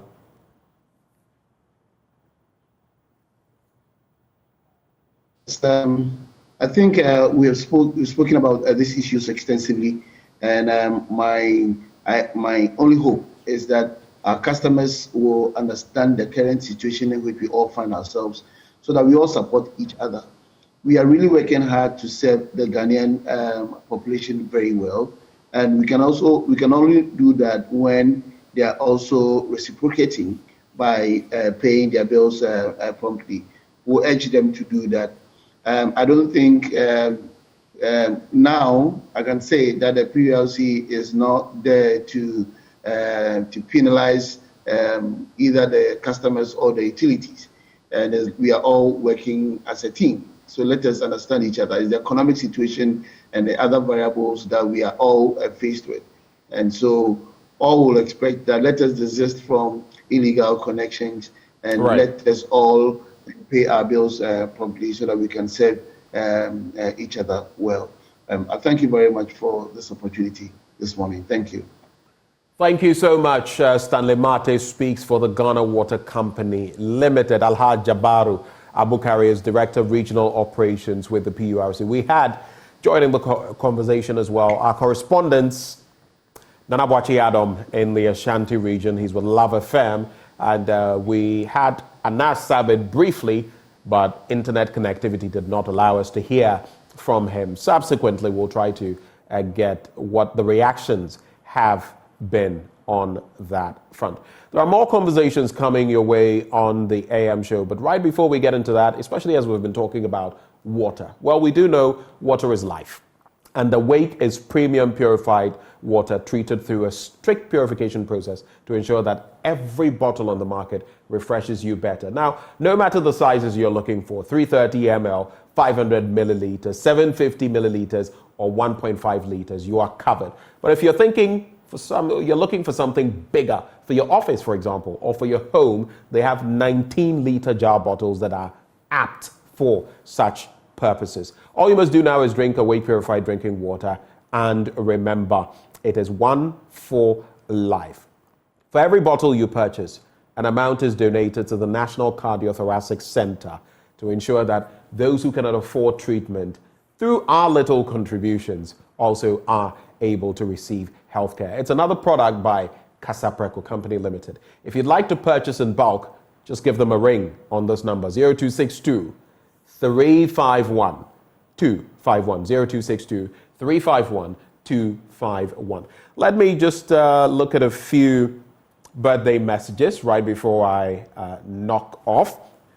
Happy birthday to Mrs. Gifty Lakai, CEO of Grace Has Found Us Limited.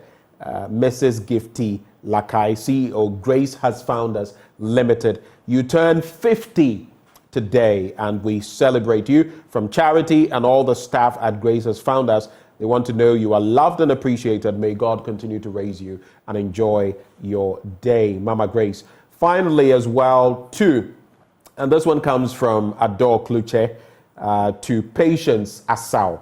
Patience Asau, a happy birthday to you. Congratulations as you graduate as well from the UCC, the University of Cape Coast, tomorrow. Happy birthday to you as well.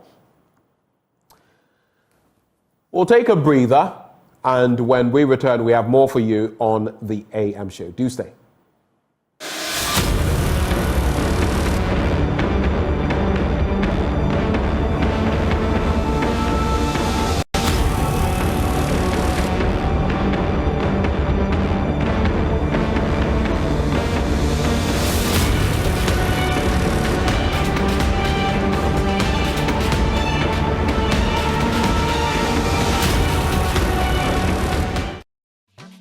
much as it is the role of the media to scrutinize government, it is also important for the press to give them credit for their achievements. Now, one particular achievement for which the press has failed woefully in an unjust, unfair, and unsportsmanlike manner to give government credit for is this: our potholes. Yes, sir. They be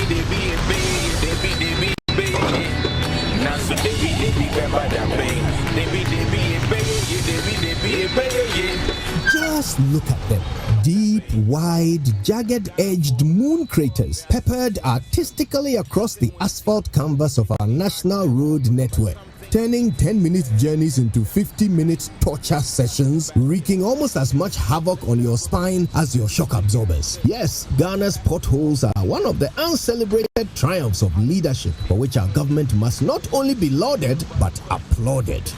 Now, what most people don't realize is that these monstrous death traps are not actually signs of the incompetence of our government supervisory bodies. They don't point to any lack of skill on the part of our road contractors. No, these are actually clear evidence of the unmitigated success of some of government's top flagship programs. Which programs, I hear you ask? For the answer to that profound question, we must take a closer look. Look at this one. Mid-sized, quite deep, shaped like some sort of asphalt amoeba. To you, this is an accident waiting to happen. But to the government, this is perfect for planting corn. Yes, sir. They be now so they be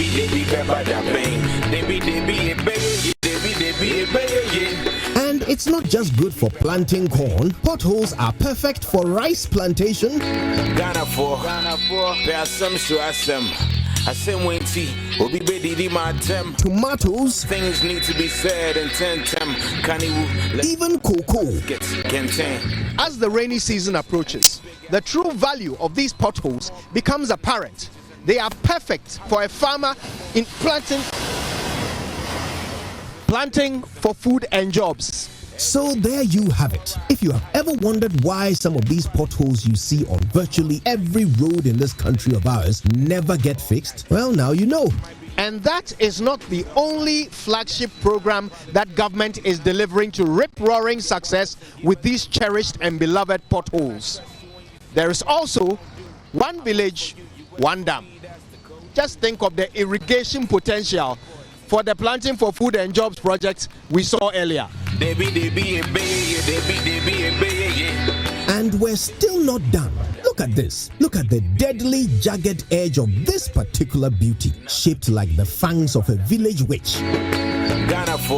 Now, let's measure the depth. I say when tea will be ready my tem, but some things need to be said and ten. What do you think happens when your car hits this pothole at speed? Obviously, you immediately need spare parts. After a few encounters, a whole new car. If government is able to maintain a few of these widow-making potholes across the country, just think of what it will do for the automotive industry. One district, one factory. So the next time you feel like throwing your hands up in despair at the state of our roads, the next time you wonder why government keeps throwing money at incompetent contractors to construct roads which after 3 months will break out in potholes like a prepubescent teenager's face breaks out in pimples, just remember that these are the evidence of your government's stellar performance. Why would they cover them up? Reporting from Ahaya Kwahu, my name is Kojo Yankson. Yes, sir. They be now so they be pepper that pain. They be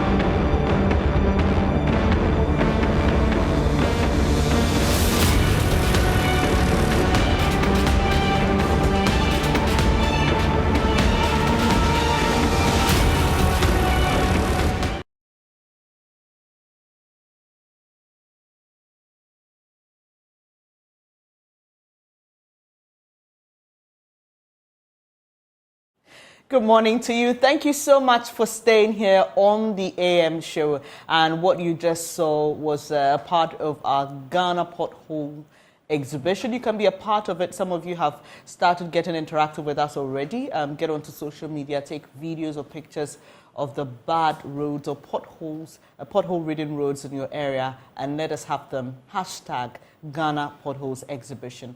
You're still on the AM show, and it's now time for our next conversation, and it's about skin cancer.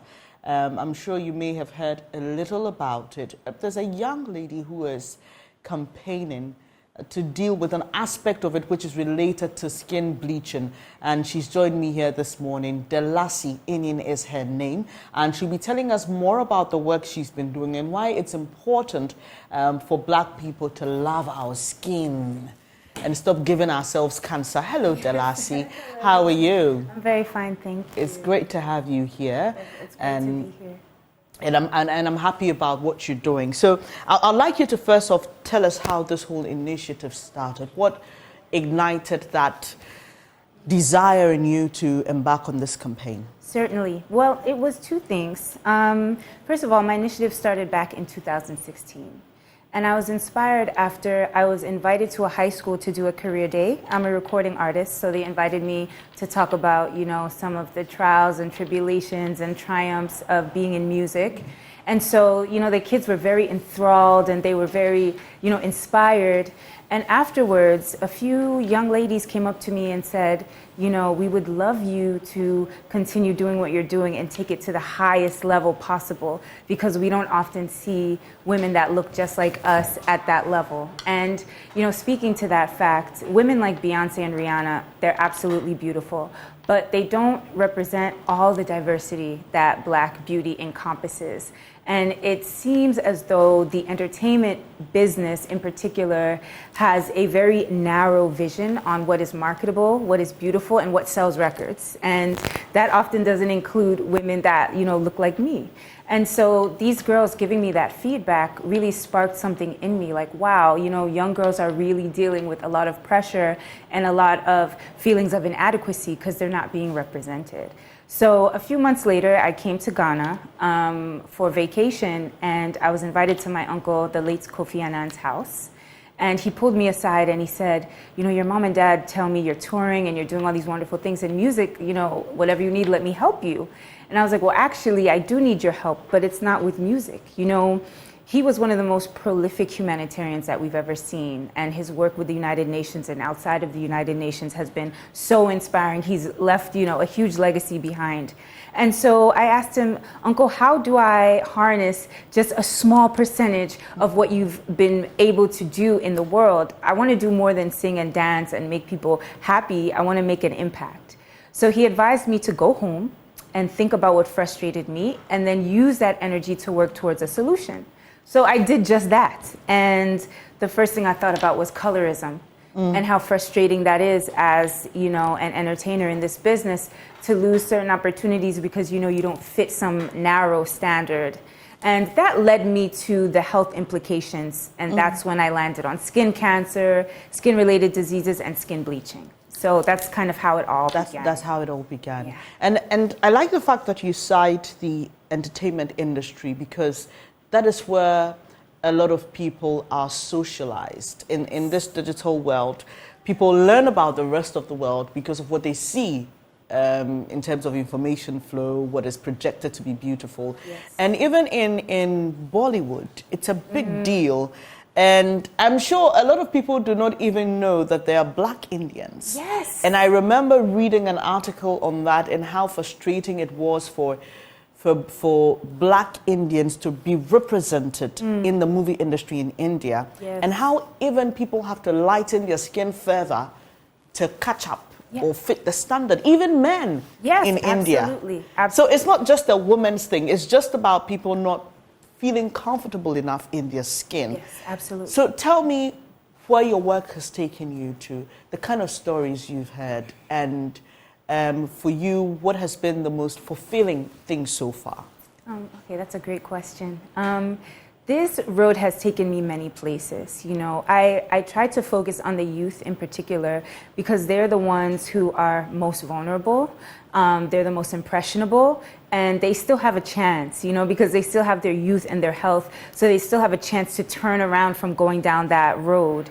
And so I've spoken at a lot of high schools, secondary schools, and universities. I think one of the biggest milestones for me was when Georgetown University, their African club, invited me to speak on this issue. And when I was younger, I applied for Georgetown University and they waitlisted me. So I never ended up going to that school. But years later, having them invite me to speak on my initiative is kind of like a full circle moment. You know, I felt really proud. And I've also spoken at the UN General Assembly in front of prime ministers and, you know, chief executives and things like that. So I think that was like a really huge milestone for me as well. And that was in 2018. What I plan on doing going forward is I've established an NGO, so now I'm just waiting for the paperwork to process.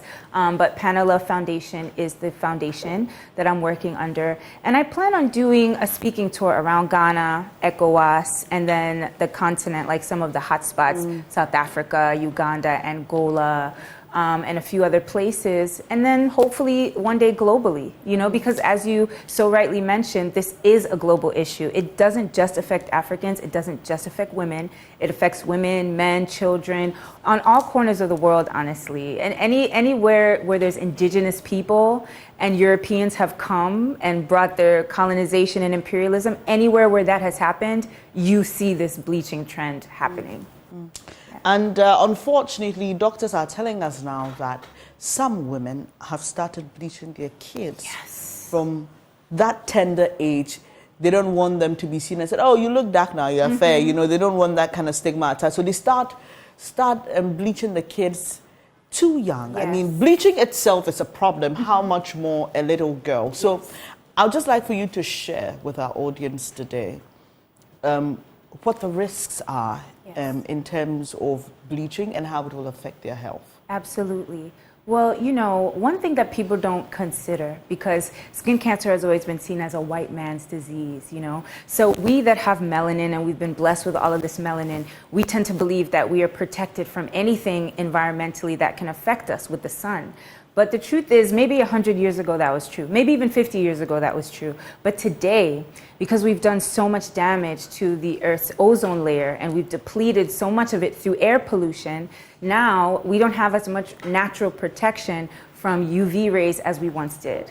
So even though melanin naturally does protect your skin, which is why, you know, when you're a person of color, you could be in the sun for hours and not get skin burn and not get, you know, heat rash and all of these things that Caucasians have to grapple with in the sun. We don't have those problems. However, because of what we've done to Mother Nature, now we are at risk as well. And we honestly should all be wearing sun protectant, honestly. And we don't. You know, people of color, we don't do that because we think we're fine, but we're actually not. We're actually, especially those in the fishing communities, in the market communities, those roadside sellers that are outside for 9-10 hours a day under the sun, they are really at risk. And, you know, people are wondering, well, what can I do to protect myself? Surprisingly, there are some natural, you know, options, like shea butter has a natural protectant that can be used as SPF, as well as vitamin E oil, lanolin oil, frankincense oil, and titanium dioxide. So there's a few things that you can use that you can just buy from the marketplace or a natural food store that can help you be more proactive about protecting your skin. In terms of the actual bleach, the ingredients that are so harmful are the hydroquinone, mercury, and glutathione. And what happens when you use it often is you deplete the melanin from your skin, but you also deplete the strength of your natural skin cells, which allows for the UV and any other chemicals to enter your bloodstream. So once that enters your bloodstream, your organs try to process it out, but they don't know what it is because it's this, you know, foreign substance. So it starts to create buildup. And the buildup is what creates the cancer. So not only are you at risk for skin cancer, but you're at risk for cancer of the blood, kidney and liver cancers, and all kinds of diseases, lesions, and other things. And two statistics I want to name very quickly. 80% of skincare products sold in Africa contain bleaching agents. 80%. So you have to be so vigilant when you're going to the store and you see those words like brightening and they try Lightening, they toning. they try to make it seem like, oh, this is fun. But you have to be very skeptical and look at those ingredients because a lot of them are harmful, and try to stay away from the heavy chemical-based skincare. Try to use natural oils, natural butters and creams, and your body will thank you for it. Another statistic too is that about 50% of the global skincare industry uses bleaching agents. 50%. So it's 80 in Africa, but 50 in the world, which is still so much, so it's concerning. There are just a few things you said that strike me. The first has to do with how we need to be vigilant, and I think that it's something that we don't do a lot here. Even when it comes to food, people don't even check allergic information, calories. We just pick and go. But I think that, Delasi just said, we need to be more vigilant. Be careful what you are applying to your skin. And I remember having a conversation with a doctor, and he said, the misconception that I'm not ingesting it, and so it's fine, is such a terrible one, because your skin is the largest organ you have. Yes. And anything you put on there seeps into the entire body, and just like you shared, your body absorbs it. Yes. So don't let anyone deceive you that, it's just topical. It's nothing really. Yeah. It will find its way there. And Delasi, I am so happy with what you're doing and the natural options that you gave, because you see, sometimes you're looking for solutions all over the place, but they're right here with you. Yes. And so I'm happy you spoke about shea butter, which is readily available here. I mean, there's so much of it. Yes. So much of it that is even being exported, and it appears that the people outside appreciate what we have, the gold we have here, more than those of us here. Ironically, yes. I'm really happy with what you're doing. Thank you. So, in terms of your music, because you just spoke about that, music is a huge tool. I don't know what kind of music you do, though. You do classical music? Well, I did, actually. I trained classically in piano, but I'm actually a rapper and a singer. Oh, okay, that's nice. So are we going to have a song? Because you see, like some of these things where people campaign. Ghana, we like to do music about everything. Yes. I don't know if you're conceptualizing something like that. Music that talks about your skin, about cherishing the skin. And absolutely. I'm just seeing how you can pull on that talent and your humanitarianism as well to push something out there which will be played a lot, so that it's in the faces of people that this and this is what you're gonna get if you keep bleaching your skin or keep lightening it. Absolutely. I've done a few records in the past. Like I have one in particular called Tar Baby that directly addresses this issue. Oh, great. Very directly. But I think I would love to do something more like a jingle, like a commercial or PSA that can be played on TV that, the kids could kind of connect with. And I think that's a wonderful idea. So that's certainly something I would love to work on in the future. I'd love to hear you rap, though. Okay. All right. Like right now? Are you up for it? Okay, all right. Let me think. Okay. The game is dirty, dirty, dirty. Flirted death before 30. Got a lot to say, I'm wordy. Don't let the sexiness fool you, I'm nerdy. Walking rooms with the candle lit. Spirit bright, they can handle it. Well, your man, I can handle him. I spit all crazy, I'm emptying out the clip. Boom, boom, boom, boom. Mo Vim for the room. Grammy coming soon. I'm out with the gang and a couple of goons. They say the girl is too spicy. All the ballers call her wifey. She be so cool like the night breeze. She be like kryptonite. You be saying antifreeze. Hey. We're gonna stop it right there. Thank you so much, Delasi. This is exciting, and I'm happy to see you flaunt your dark skin. Yes, it's thank beautiful. You. Thank you. Dark skin girls are beautiful. Amen. This is, I think that I was telling someone the last time, and I mean no offense to light-skinned people like myself. In Ghana, this is light-skinned, but outside I'm not so light though. I told someone, anybody can buy this, but you can buy that. Wow, powerful. That is precious. Thank you. And I'm happy you're doing this. Let me know whichever way we can support. How do we support you? People watching who want to help the campaign, who say, I like this girl's energy, I like her initiative, I want to support her. How do they do that? Absolutely. Well, you can find me online. I have my official website is delassie.com. So that's DELLASIE.com.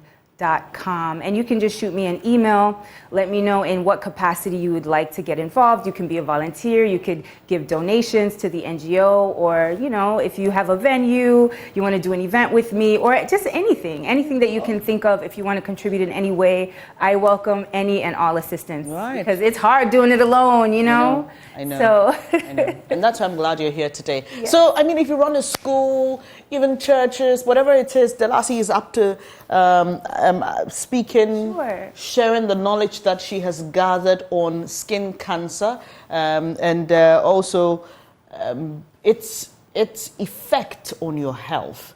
That's the most important thing you need to know, that you're not just doing it casually. There's something you're doing to your body, and very soon you begin to see the effects of that. Delassie, thank you so much for joining me.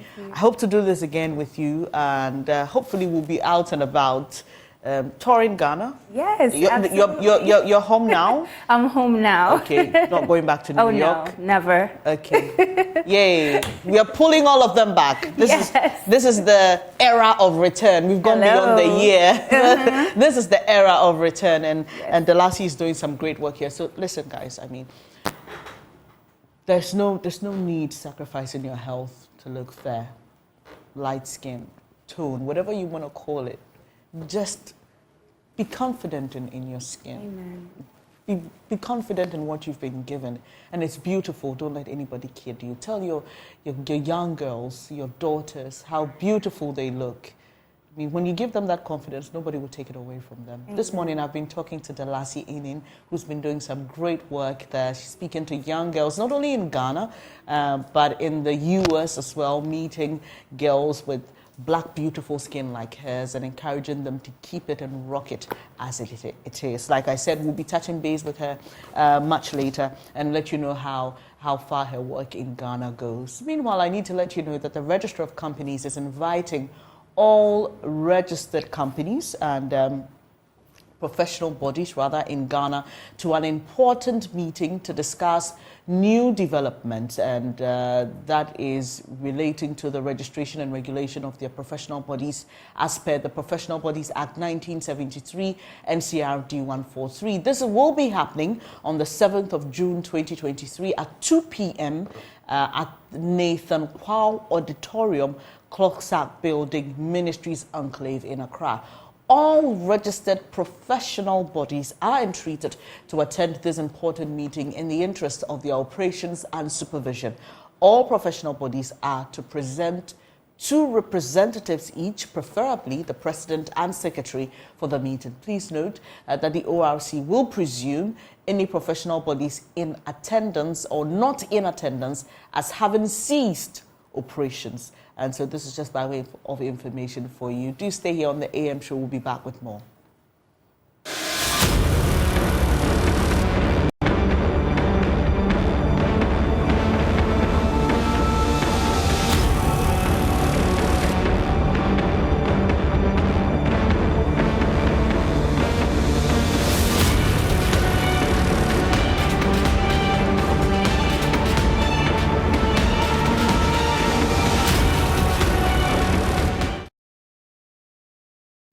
Thank you so much for staying on the AM show. It's time to get interactive with you, and there's a lot to talk about. Are you one of those who's been affected by that decision by the NCA to deactivate permanently the cards of persons who have not completed their SIM registration or started it at all? Let me know what your concerns are. We know that there are some people who are still struggling to get their Ghana cards. So over 7.4 million SIM cards, which have not been linked to the owner's Ghana card, have been deactivated by the National Communication Authority this morning. Have you successfully registered your SIM card, or was it blocked? So Jonas says we even want them to deactivate us as Ghanaians. That one we are waiting for. Clearly, Jonas is upset. But you can also call us. Have your say 0302211691. Chris Auntie says they should even come for our phones in addition. We are tired of them. Joseph Watel says there will be another extension. Stubborn Academy is waiting for this 18th chance. Abdullah says, do they all have their Ghana cards? I'm sure that's what he wants to ask. And Haj says, can they disconnect me from being a Ghanaian? It's urgent. Haj Polo says, okay, George Grant actually says, Haj Apollo, I day plus you. In case you're successful, blow me alarm. Interesting. Pomad Dansukwijo says, do you expect those whose SIM cards were blocked to reply? Mahuli says, my number is still active. I haven't linked my card. Interesting. But Mahu, you want to also check if your card or if your number has been linked to another card. Because we know that happens and people's cards are linked to other numbers. There's a way for you to cross-check that. So please just ensure that you're doing that. But you could also call to have your say on the tariffs because we know that the upward adjustment take effect today. Joel from Ashaman is our first caller. Hello, Joel. How's Ashaman this morning? And what would you like to share with us? Ashaman, it's raining. So yes, it is. Please, the issue of Ghana card is very, very, very an issue that we are not now questioning. Sorry. Could you please speak up, Joel? I'm struggling to hear you, please. Yes, I'm saying the Ghana card issue is turning to another issue. Mm. Because I went to Kema to do my Ghana card since October 2021, and they asked us to pay. We paid 150 cedis, 150 cedis each people to get the Ghana card. So later, we called the person we paid money to, and we sent to issue. So now, the person blocked me. Because of this issue, because of the Ghana card, the person blocked me.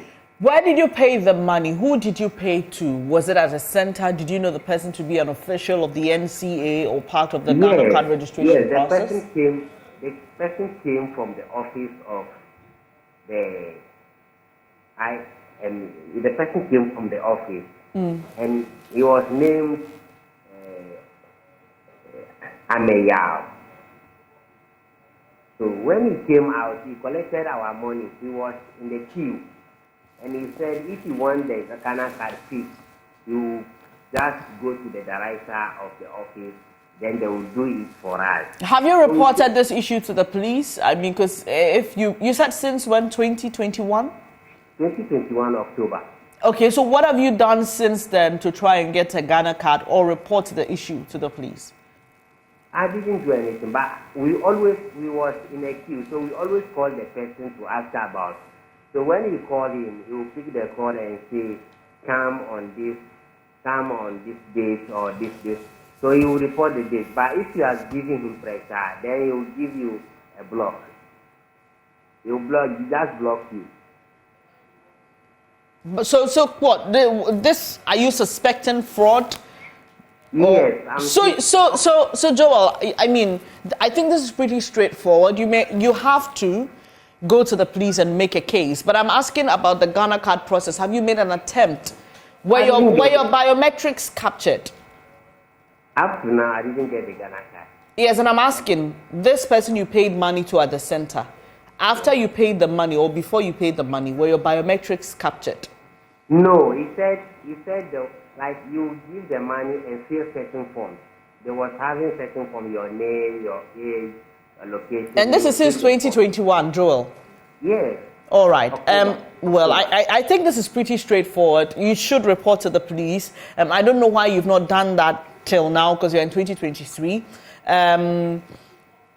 It is possible that you may have been defrauded. So that's a matter for the police to handle. But I believe that there are still other avenues since 2021 to have gotten your Ghana card. Why didn't you explore those avenues? I thought maybe if I went, it would be the same issue. All right, Joel. I'm really sorry you have to go through this. But like I said, you will have to make a case at the police station. Thank you for sharing your your story with us. I don't know if you have a similar story. You can also call 0302-211-691 to share it with us. But I think that Joel's story is pretty straightforward and should have been reported to the police by now if his suspicion, like he said, is fraud. Well, let's see what's happening on Facebook as well, and then hopefully we can get a few more calls before we wrap up the AM show here. Well, Yahya is responding to that question. It's not blocked yet, but I don't know if his card has been linked to his SIM or not. Ellie says, mine is still active. Margaret just gave us an angry face. I can't tell what she's angry about. Well, so those were some of your comments on our Facebook page, responding to the question about the deactivation of SIM cards which have not been fully linked to the Ghana card. Do we have another caller on? Hello? Hello, good morning. Hi. What's your name, please? Where are you calling us from? I'm calling from Volta. Please, can you put off your television set? I'm having terrible feedback. Please. Hello? Yes, please put. Please put. Hello? Hello, I'm watching your program. Yes, I know you are watching the program. I can hear myself on the television. It's giving me feedback. So if you can put off the television set so that we have a conversation over the phone. I just go out from the room. All right. So what are your concerns, please? My concern is about how the chiefs and the market people and other people buying form for the politicians. And meanwhile, what I know is the chief and the higher position or some of the positions, they don't deserve politics in our tradition areas. Okay, so if you're talking about people who picked up nomination forms on behalf of flag bearer aspirants of the NPP. I don't know whether they are the pillar of their campaign or they ask them to come and stand as flag bearer. I think this. Do you get me? I get you. So you're unhappy about that? I'm not happy about it at all. All right. Thank you for sharing your thoughts with us. Thank you very much. We appreciate it. So see if I can pick one more call, and we call it a day here on the AM show. It's raining here in Accra. I don't know what it is like where you're watching us from. I know all across the country, you, our lovely audience, keep watching the Joy News channel. It's raining here in Accra, so please stay safe. If you haven't left home yet, or if it's not raining where you are in Accra, just prepare yourself so you're not caught by surprise, and we can all stay safe. Do I have another caller? If not, we call it a day here on the AM show. Well, thank you so much for making time to join Benjamin and I. We always appreciate your company here on the show, and we are grateful that you wake up with us in mind. We don't take it for granted at all. God willing, we are back again tomorrow with another edition of the AM show, focusing on matters that matter to you. Do stay with us on your most credible news source. News Desk is up next.